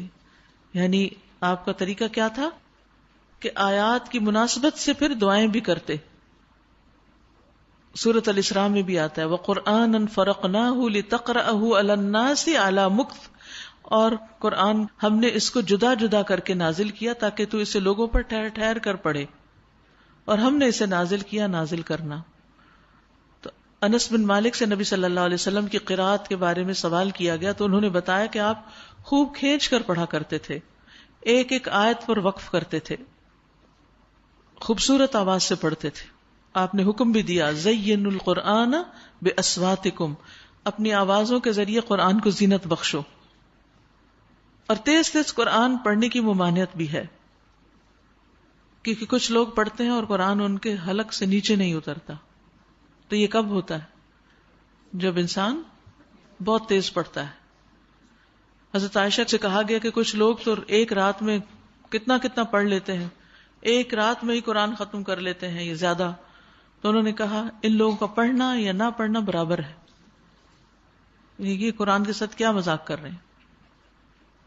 ہم تم پر ایک بھاری کلام نازل کرنے والے ہیں، در حقیقت رات کا اٹھنا نفس پر قابو پانے کے لیے بہت کارگر، اور قرآن ٹھیک پڑھنے کے لیے زیادہ موزوں ہے، کیونکہ خاموشی ہوتی ہے نا اس وقت، تو اپنی بھی آواز اچھی سنائی دیتی ہے۔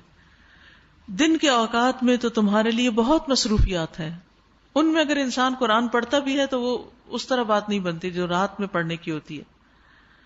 اپنے رب کے نام کا ذکر کیا کرو اور سب سے کٹ کر اسی کے ہو رہو، وہ مشرق و مغرب کا مالک ہے، اس کے سوا کوئی الہ نہیں، فاتخذہ وکیلا، لہذا اسی کو اپنا وکیل کارساز بنا لو۔ ان آیات میں ایک تو یہ بات کی گئی ہے کہ رات کا قیام قرآن پڑھنے اور سمجھنے کا بہترین وقت ہے، اور رات کو پڑھنے والوں کی تعریف بھی کی گئی ہے سورۃ آل عمران میں۔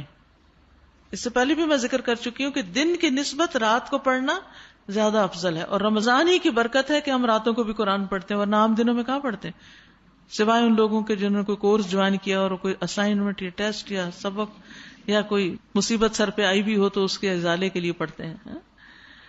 قرآن مجید میں آتا ہے لیسوا سواء من اہل الکتاب امۃ قائمۃ یتلون آیات اللہ آناء اللیل وہم یسجدون، وہ سب برابر نہیں، اہل کتاب میں سے ایک جماعت قیام کرنے والی ہے جو رات کے اوقات میں، رات کی گھڑیوں میں اللہ کی آیات کی تلاوت کرتے ہیں اور وہ سجدے کرتے ہیں، یعنی قیام اللیل۔ آج اتفاق ہے کہ شہر رمضان میں بھی قیام اللیل اور یہاں بھی قیام اللیل کی بات ہے، اور رات کے قیام کرنے والے پر اللہ سبحانہ وتعالی توجہ کرتے ہیں، ان کے لیے خاص انعامات ہوتے ہیں۔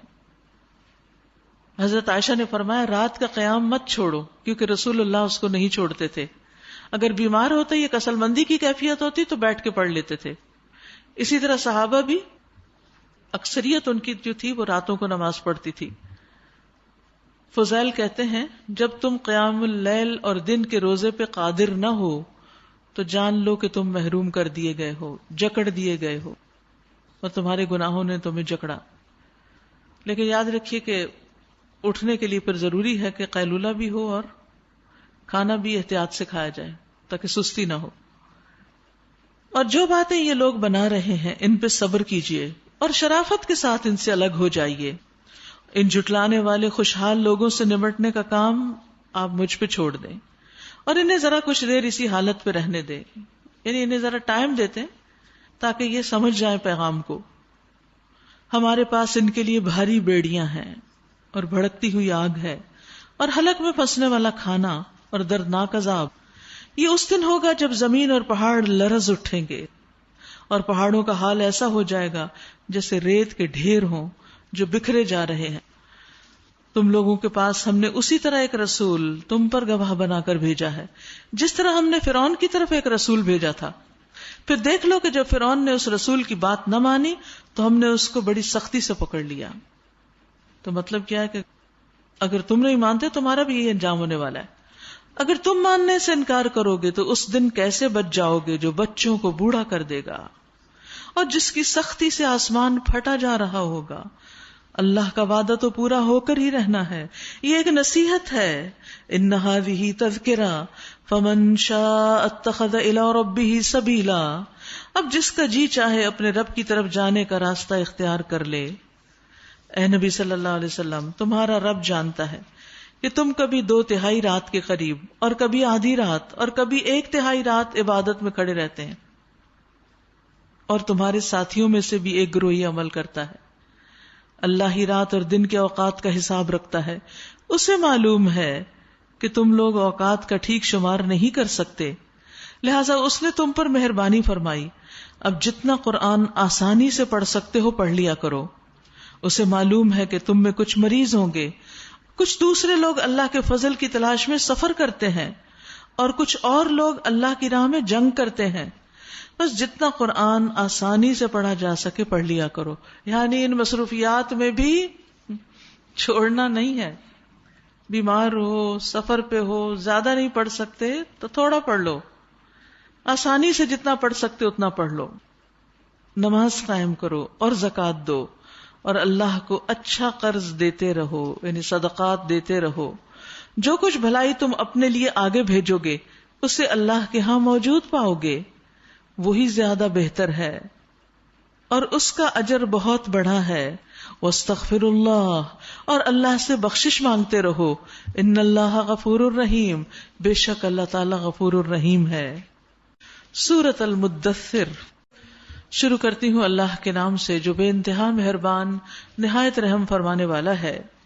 یا ایھا المدثر قم فانذر وربک فکبر. اے اوڑھ لپیٹ کر لیٹنے والے، اٹھو اور خبردار کرو. اب دیکھیے سورۃ المزمل میں ذاتی عبادت کی طرف توجہ دلائی گئی تھی. قم اللیل، راتیں کیسے گزریں، ذاتی عبادت. اور یہاں المدثر میں قم فانذر، دن کو اٹھو اور لوگوں کو خبردار کرو. دین کا داعی ایسا ہی ہوتا ہے، وہ ان دو چیزوں میں بیلنس رکھتا ہے، تبلیغ میں اور عبادت میں.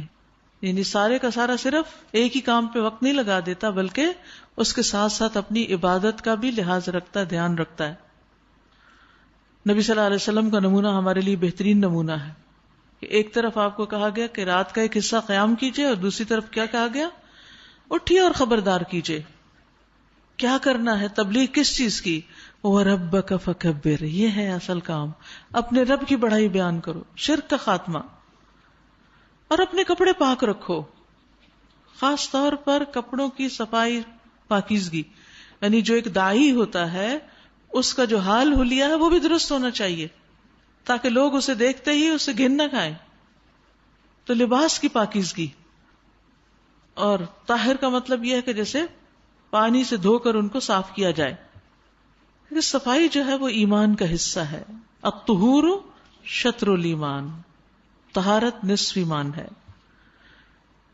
میلے کپڑے پہننے سے منع کیا گیا ہے. جابر بن عبداللہ کہتے ہیں رسول اللہ صلی اللہ علیہ وسلم ہمارے پاس تشریف لائے تو ایک آدمی کو دیکھا کہ اس کے کپڑے میلے کچیلے تھے.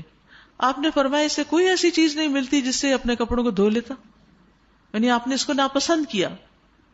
پھر اسی طرح آپ نے فرمایا کہ جب اللہ نے تمہیں مال دیا ہے تو اللہ کی نعمت کا اثر اور عزت تمہارے اوپر ظاہر ہو، یعنی مناسب کپڑے پہنو، مناسب لباس پہنو.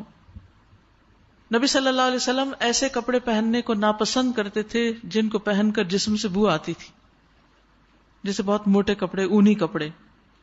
حضرت عائشہ کہتی ہیں کہ ایک مرتبہ نبی صلی اللہ علیہ وسلم کے لیے اون کی ایک سیاہ چادر بنائی گئی. اس چادر کی سیاہی اور آپ کی رنگت کی سفیدی کا تذکرہ ہونے لگا، یہ کتنی اچھی آپ کو لگتی ہے. نبی صلی اللہ علیہ وسلم نے اس کو پہن لیا، لیکن جب آپ کو پسینہ اور وہ اس کے اندر بھی کچھ لگ گیا تو آپ نے اس کو اتار دیا، کیونکہ آپ کو اچھی مہک پسند تھی. یہاں ہمارے لیے ایک سیکھنے کی بات ہے کہ رسول اللہ صلی اللہ علیہ وسلم کو یہ بات بہت ناگوار لگتی تھی کہ آپ سے بو آئے کسی کو، اس لیے آپ نے وہ چادر اتاری تھی. ہمیں کیا کرنا چاہیے؟ کیا گھر سے نکلتے وقت یہ نہیں سوچنا چاہیے کہ کس قسم کا لباس پہن رکھا ہے، صاف بھی ہے یا نہیں؟ اور خاص طور پر جب لوگ حجاب کر لیتے ہیں نا تو پھر اپنی صفائی سے بے نیاز ہو جاتے ہیں، کیونکہ یہ حجاب ہر چیز کو ہی بس کور کر دیتا ہے، اب ساری گندگیوں کو. مگر کیسے کور ہوتی ہیں؟ اندر سے تو سب سڑاند اٹھ رہی ہوتی ہے. تو بعض لوگ کپڑے دھو لیتے ہیں، جلباب نہیں دھوتے، جرسیاں نہیں دھوتے. خاص طور پہ شادی میں جو کپڑے پہنتے ہیں ایک دفعہ، دو دفعہ، 10 دفعہ پہنے اور پھر وہی لٹکا دیے، پھر لٹکا دیے، کیونکہ ظاہر دھوئیں گے تو وہ خراب ہو جائیں گے. بظاہر دیکھنے میں اتنے خوبصورت ہو، قریب جاؤ تو دماغ پھٹنے کو آتا ہے. ایسے لباس سے منع کیا گیا ہے. نبی صلی اللہ علیہ وسلم اس کو ناپسند کرتے تھے. اور ہر انسان کو خود پتا ہوتا ہے کہ جب لباس وہ اٹھاتا ہے اور پہننے سے پہلے انسان تھوڑا سا اس کو اسمیل کر کے دیکھ لے, اپنے آپ کو تھوڑا سا اس طرح کر کے دیکھ لے کہ میرے ساتھ بیٹھنے والے کو تو نہیں مجھ سے اذیت ہوگی, کہ کسی کو دکھ نہیں دینا چاہیے نا. لیکن ہم اس کا لحاظ ہی نہیں رکھتے. ایک دفعہ میں کسی سے ذکر کر رہی تھی تو انہوں نے کہا کہ ایک چھوٹی سی ٹپ ہے کہ اگر کوئی شخص کچا پیاز کھائے تو اس کی وجہ سے پسینے کی بو مر جاتی ہے. کچھ لوگوں کو پسینہ زیادہ ہوتا ہے, کچھ لوگوں کو پسینہ بہت اسمیلی ہوتا ہے, وہ ادھر کپڑے پہنتے ہیں ادھر وہ اسمیل آنا شروع ہو جاتی ہے, یا جسم کے اندر سے ہی آنے لگتی ہے. تو انہوں نے کہا کہ اس کا علاج ہے تجربہ کر کے دیکھ. تو کر لیں تجربہ جو سمجھتے ہیں کہ شاید اس سے کچھ فائدہ ہو. لیکن پیاز کا ایک اور مسئلہ یہ ہو جاتا ہے کہ کپڑوں سے تو اسمیل چلی گئی لیکن منہ سے آنے لگتی, اس کا پھر ایک اور علاج ہے. دھنیا یا سونف کچا چبایا جائے تو اس سے منہ سے وہ بسان نکل جاتی, یا اینڈ پہ اگر خالی روٹی کا ٹکڑا لے کے اچھی طرح چبا کے اس کو کھائیں تو اس سے بھی وہ اسمیل کافی چلی جاتی. تو بہرحال فرشتے ایسی مجلسوں میں نہیں آتے کہ جہاں پر بدبو ہو. اور اپنے کپڑے پاک رکھو اور گندگی سے دور رہو. اچھا, اس کا ایک اور معنی بھی کیا گیا ہے. لباس جو ہے وہ انسان کا کردار بھی ہے, شخصیت بھی ہوتی ہے. یعنی پاک دامن رہو, دامن اسی لیے کہتے ہیں نا, پاک دامنی اختیار کرو, یعنی کیریکٹر کی مضبوطی کی طرف اشارہ ہے. اور اسی طرح لباس سے یہ مراد ہے.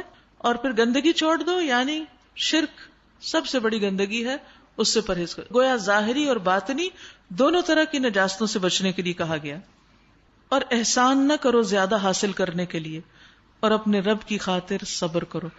بہت خوبصورت تعلیم ہے یہ. ہر داعی کے لیے لازم ہے کہ ایسا ہی اخلاق اپنائے کہ کسی پر وہ احسان نہ کرے کہ اس سے مزید کچھ بٹور سکے. یہ نیت نہیں ہونی چاہیے کسی کے ساتھ اچھا سلوک کرنے کی کہ اس سے میں کوئی مطلب نکالوں. عام طور پر یہ ہوتا ہے کہ لوگ کسی کو نہیں پوچھتے, لیکن جب کسی سے مطلب ہوتا ہے تو پھر اس کے آگے پیچھے ہوتے ہیں اور ساری عنایتیں کرنے لگتے ہیں اس پر.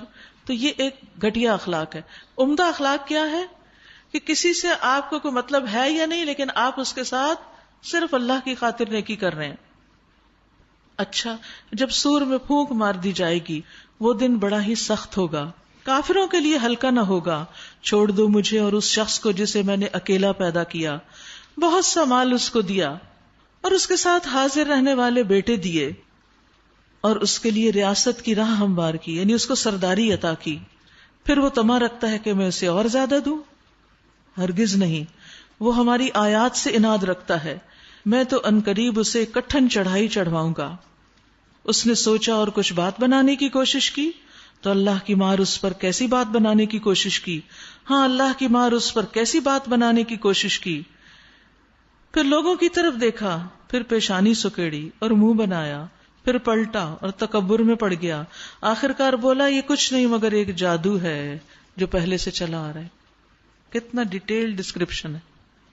تو اس تصویر میں انسان اپنے آپ کو تلاش کر سکتا ہے کہ اس میں سے کوئی میری بات تو نہیں ہو رہی. کہ جب ہمارے سامنے کوئی حق کی بات آتی ہے تو ہم کس طرح ریئیکٹ کرتے ہیں, نصیحت کی بات پر کیا ریئیکشن ہوتا ہے ہمارا, اور کیا کمنٹس ہوتے ہیں. کہنے لگا یہ تو ایک انسانی کلام ہے, عنقریب میں اسے دوزخ میں جھونک دوں گا, اور تم کیا جانو کہ وہ دوزخ ہے کیا. نہ باقی رکھے نہ چھوڑے, کھال جھلس دینے والی 19 کارکن اس پہ مقرر ہیں. ہم نے دوزخ کے یہ کارکن فرشتے بنائے ہیں اور ان کی تعداد کو کافروں کے لیے فتنہ بنا دیا تاکہ اہل کتاب کو یقین آ جائے اور ایمان لانے والوں کا ایمان بڑھے, اور اہل کتاب اور مومنین کسی شک میں نہ رہیں, اور دل کے بیمار اور کفار یہ کہیں کہ بھلا اللہ کا اس عجیب بات سے کیا مطلب ہو سکتا ہے. اس طرح اللہ جسے چاہتا ہے گمراہ کر دیتا ہے اور جسے چاہتا ہے ہدایت بخش دیتا ہے, اور تیرے رب کے لشکروں کو خود اس کے سوا کوئی نہیں جانتا. اور اس دوزخ کا ذکر اس کے سوا کسی غرض کے لیے نہیں کیا گیا کہ لوگوں کو اس سے نصیحت ہو. ہرگز نہیں, قسم ہے چاند کی اور رات کی جب وہ پلٹتی ہے اور صبح کی جب وہ روشن ہوتی ہے. یہ دوزخ بھی بڑی چیزوں میں سے ایک ہے. انسانوں کے لیے ڈراوا, تم میں سے ہر اس شخص کے لیے ڈراوا جو آگے بڑھنا چاہے یا پیچھے رہ جانا چاہے. ہر شخص اپنی کمائی کے بدلے رہن میں ہے. دائیں بازو والوں کے سوا جو جنتوں میں ہوں گے, وہاں وہ مجرموں سے پوچھیں گے, یعنی جہنم والوں سے, تمہیں کیا چیز دوزخ میں لے گئی. وہ کہیں گے ہم نماز پڑھنے والوں میں سے نہ تھے. قالوا لم نک من المصلین, وَلَمْ نَكُ نُطْعِمُ الْمِسْكِينَ، اور ہم مسکین کو کھانا نہیں کھلاتے تھے. تو یاد رکھیے، جو نماز نہیں پڑھتا، جو زکوٰۃ ادا نہیں کرتا، ایسا شخص اپنے لیے جہنم کماتا ہے. کیونکہ یہاں دونوں چیزوں کا ذکر ہے، نماز کا بھی اور مسکین کے حق کا بھی. تو یاد رکھیے، انسان چھوٹی سے چھوٹی نیکی بھی کرنے سے گریز نہ کرے. آپ نے فرمایا جہنم سے بچو، خواہ کھجور کا ایک ٹکڑا ہی دے کے کیوں نہ بچو. تھوڑا سا بھی کھانا، بعض اوقات یہ نہیں ہوتا کہ بہت زیادہ کھانا ہی دے تو بچیں گے، تھوڑا سا بھی کھانا. حتیٰ کہ حضرت جعفر بن ابی طالب جو تھے، ان کے گھر میں کچھ نہیں ہوتا تھا، اور جس برتن میں گھی رکھا ہوتا تھا یا کپی میں، اسی کو چاٹنے کے لیے دے دیتے تھے. نیکی کمانی ہے نا، زیادہ نہیں، تھوڑا ہے تو تھوڑا ہی دے دو. اسی طرح آپ نے فرمایا اپنے ڈول کا پانی اپنے بھائی کے ڈول میں ڈال دینا، یہ بھی صدقہ ہے. تو نمازوں کی پابندی کے ساتھ ساتھ مسکینوں کا خیال. وَكُنَّا نَخُوضُ مَعَ الْخَائِضِينَ. تیسری بڑی وجہ جہنم میں لے جانے کی کیا ہے؟ حق کے خلاف باتیں بنانے والوں کے ساتھ مل کے ہم بھی باتیں بنانے لگتے اور روز جزا کو جھوٹ قرار دیتے، یہاں تک کہ ہمیں اس یقینی چیز سے سابقہ پیش آ گیا، یعنی موت کے بعد یہ سب عذاب نظر آ گیا. اس وقت سفارش کرنے والوں کی سفارش ان کے کسی کام نہ آئے گی. آخر ان لوگوں کو کیا ہو گیا ہے کہ یہ اس نصیحت سے منہ موڑ رہے ہیں؟ گویا یہ جنگلی گدھے ہیں جو شیر سے ڈر کے بھاگ پڑے ہیں. بلکہ ان میں سے تو ہر ایک یہ چاہتا ہے کہ اس کے نام کھلے خط بھیجے جائیں، یعنی ڈائریکٹ اس کو پیغام آئے اللہ کی طرف سے. ہرگز نہیں. اصل بات یہ ہے کہ یہ آخرت کا خوف نہیں رکھتے، ہرگز نہیں. یہ تو ایک نصیحت ہے.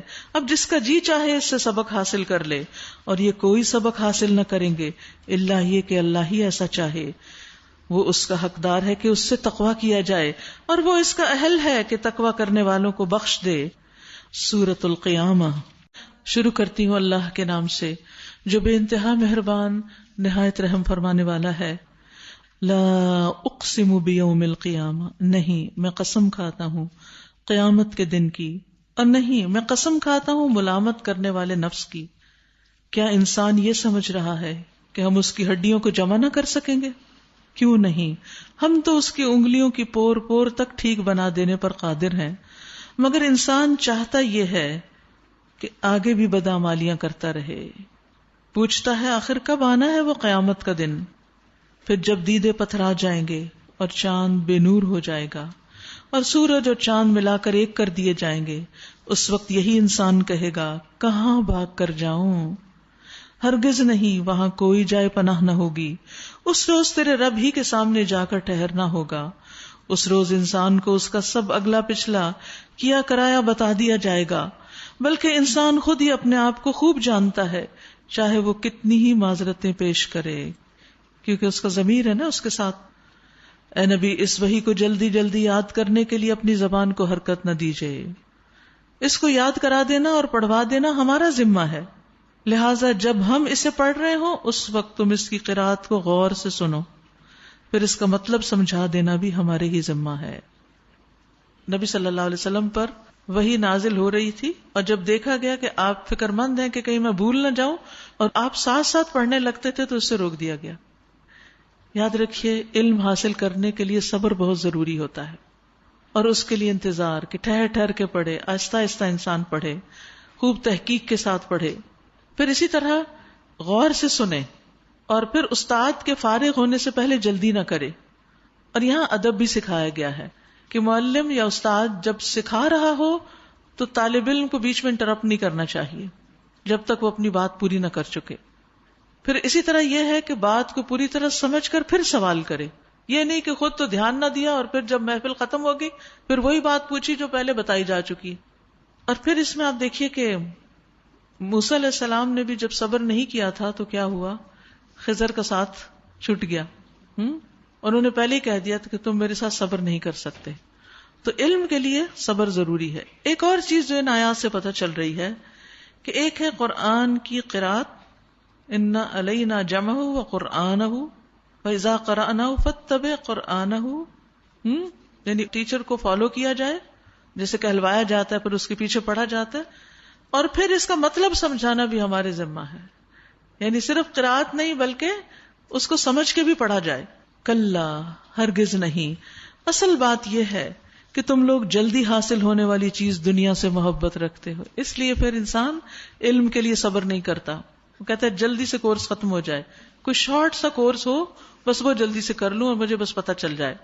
تو یہ انسان کی عجلت پسندی جو ہے، اس کی وجہ سے انسان بہت سی خیر سے محروم ہو جاتا ہے. اپنی قیمتی عمر ہم دنیا کے لیے لگا دیتے ہیں، اور جو چیز آخرت میں کام آنے والی ہے اس کے لیے ہم جلدی مچا دیتے ہیں، اور آخرت کو چھوڑ دیتے ہو. اس روز کچھ چہرے تر و تازہ ہوں گے، اپنے رب کی طرف دیکھ رہے ہوں گے، اور کچھ چہرے اداس ہوں گے. اب فرق پتہ چل رہا ہے نا؟ اور سمجھ رہے ہوں گے کہ ان کے ساتھ کمر توڑ برتاؤ ہونے والا ہے. ہرگز نہیں جب جان حلق تک پہنچ جائے گی اور کہا جائے گا کہ ہے کوئی جھاڑ پھونک کرنے والا، کوئی دم کرنے والا، اور آدمی سمجھ لے گا کہ یہ دنیا سے جدائی کا وقت ہے اور پنڈلی سے پنڈلی جڑ جائے گی. وہ دن ہوگا تیرے رب کی طرف روانگی کا. یاد رکھیے قیامت کے دن جو لوگ اللہ کا دیدار کریں گے ان کے چہرے اور زیادہ خوبصورت ہو جائیں گے، اور ہر مومن اللہ کو دیکھ پائے گا اور کوئی چیز بیچ میں حائل نہیں ہوگی، اور جو اصل دیدار ہے وہ جنت میں ہوگا. لیکن اس کے لیے پھر انسان کو عمل کرنے کی ضرورت ہے.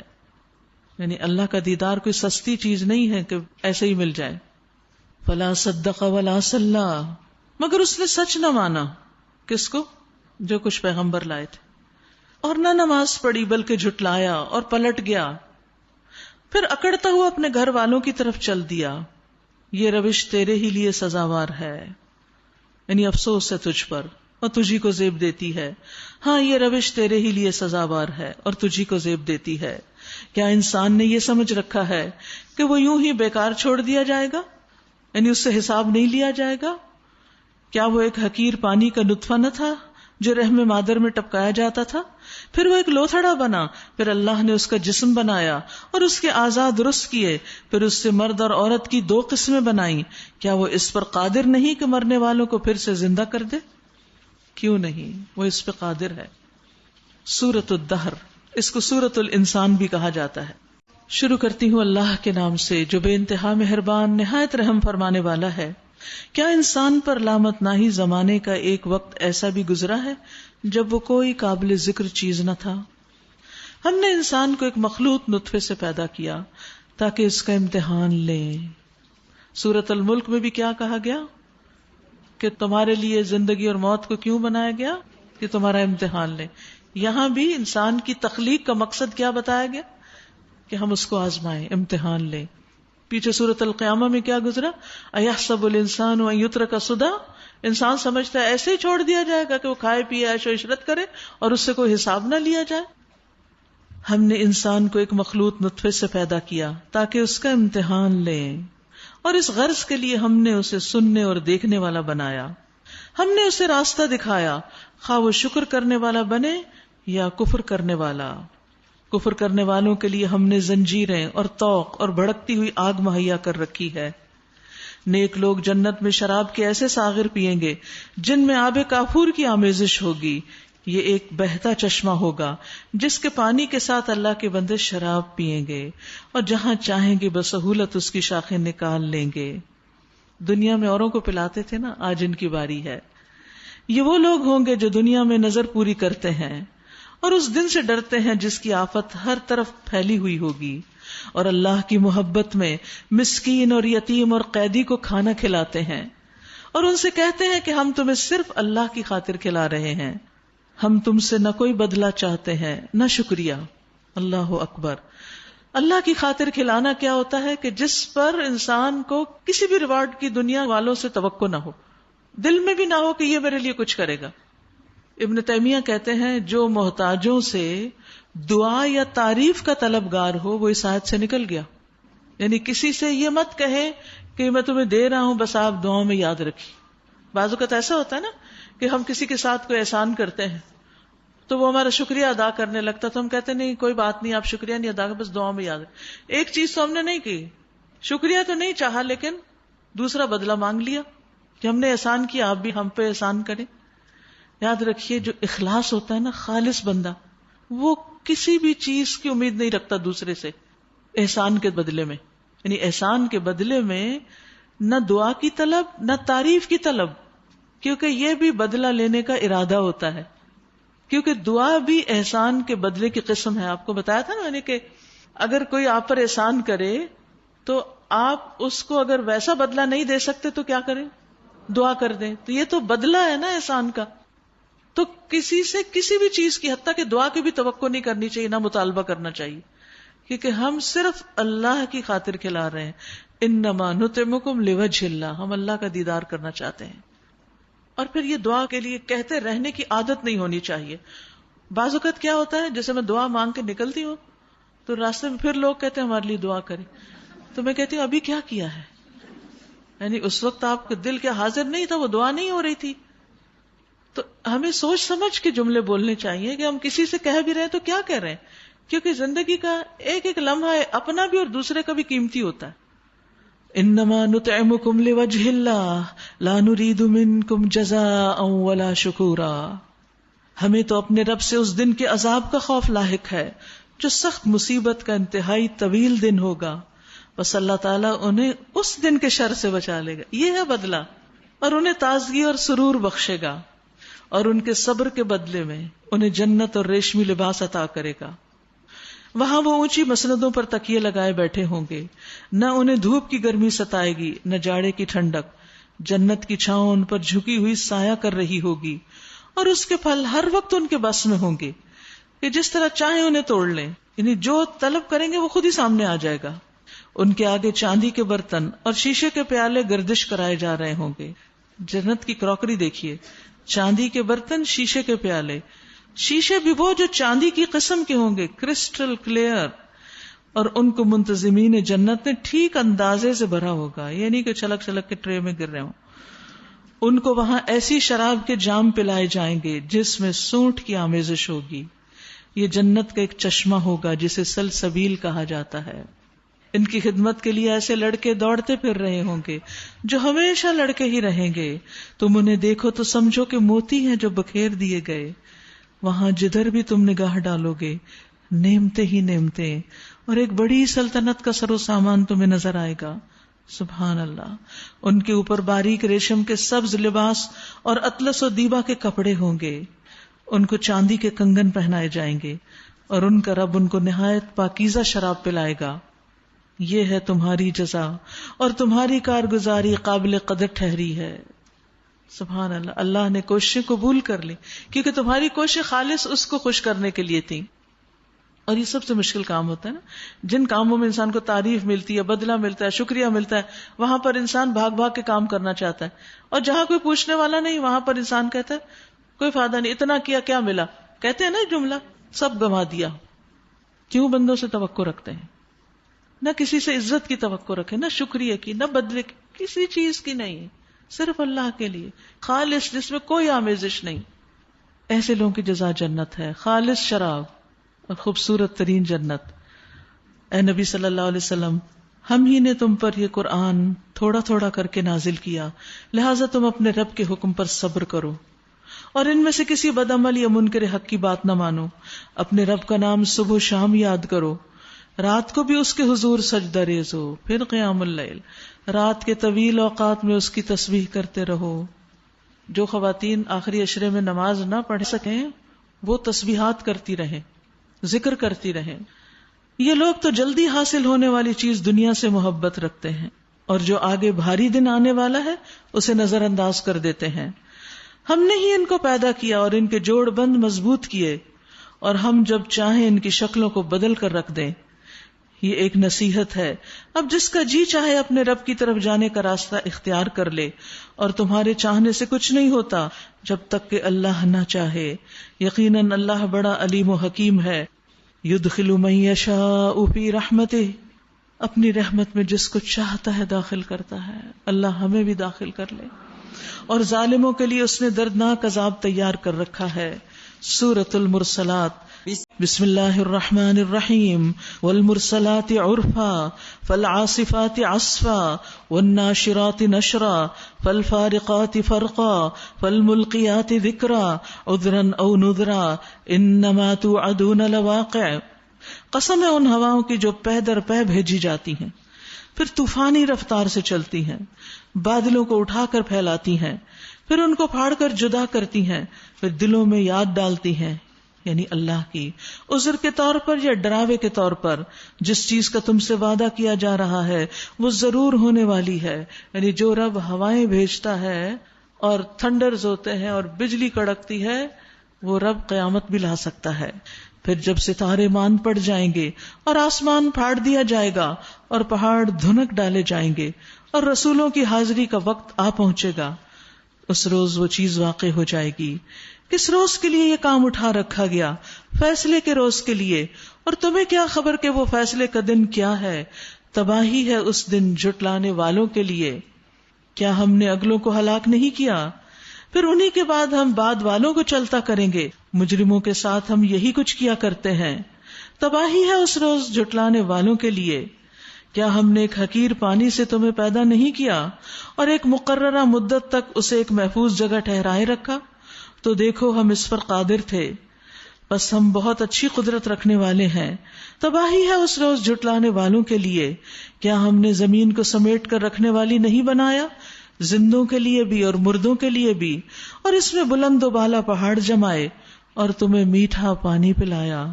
تباہی ہے اس روز جھٹلانے والوں کے لیے. چلو اب اسی چیز کی طرف جسے تم جھٹلایا کرتے تھے. چلو اس سائے کی طرف جو 3 شاخوں والا ہے، نہ ٹھنڈک پہنچانے والا اور نہ آگ کی لپٹ سے بچانے والا. وہ آگ محل جیسی بڑی بڑی چنگاریاں پھینکے گی جو اچھلتی ہوئی یوں محسوس ہوں گی گویا وہ زرد اونٹ ہیں. تباہی ہے اس روز جھٹلانے والوں کے لیے. یہ وہ دن ہے جس میں وہ کچھ نہ بولیں گے اور نہ انہیں موقع دیا جائے گا کہ کوئی عذر پیش کریں.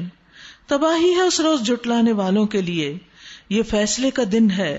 ہم نے تمہیں اور تم سے پہلے گزرے ہوئے لوگوں کو جمع کر دیا ہے. اب اگر تم کوئی چال چل سکتے ہو تو میرے مقابلے میں چل دیکھو. تباہی ہے اس روز جھٹلانے والوں کے لیے. متقی لوگ آج سایوں اور چشموں میں ہیں اور جو پھل وہ چاہیں ان کے لیے حاضر ہیں. کھاؤ اور پیو مزے سے اپنے ان اعمال کے صلے میں جو تم کرتے رہے ہو. ہم نیک لوگوں کو ایسی ہی جزا دیتے ہیں. تباہی ہے اس روز جھٹلانے والوں کے لیے. یاد رکھیے کہ مومن جب جنت میں پہنچے گا تو اس کے لیے ہر وہ نعمت ہوگی جس کی وہ خواہش رکھتا ہوگا، وہ جو دنیا میں اس کو نہیں ملی اور وہ جن کا وہ تصور بھی نہیں کرتا ہوگا. اس لیے ان نعمتوں کو پانے کے لیے آج روزہ رکھ لیں اور اللہ کی ناپسندیدہ کاموں سے بچنے کی کوشش کریں. آج غیبت سے بھی روزہ رکھ لیں اور حرام کاموں سے بھی. ایک وہ ہیں جو وہاں کھائیں گے اور ایک وہ ہیں جو دنیا میں ہی جن کی زندگی کا مقصد صرف کھانا پینا رہ گیا. کھا لو اور مزے کر لو تھوڑے دن، حقیقت میں تم لوگ مجرم ہو. تباہی ہے اس روز جھٹلانے والوں کے لیے جب ان سے کہا جاتا ہے کہ اللہ کے آگے جھکو تو جھکتے نہیں. تباہی ہے اس روز جھٹلانے والوں کے لیے. فَبِأَيِّ حَدِيثٍ بَعْدَهُ يُؤْمِنُونَ. اب اس قرآن کے بعد اور کون سا کلام ایسا ہو سکتا ہے جس پر یہ ایمان لائیں. تو آج کی دعا جو ہے وہ نوح علیہ السلام کی دعا ہے. رب اغفر لی ولوالدی ولمن دخل بیتی مؤمنا وللمؤمنین والمؤمنات ولا تزد الظالمین الا تبارا. سبحانک اللہم وبحمدک اشہد ان لا الہ الا انت استغفرک واتوب الیک.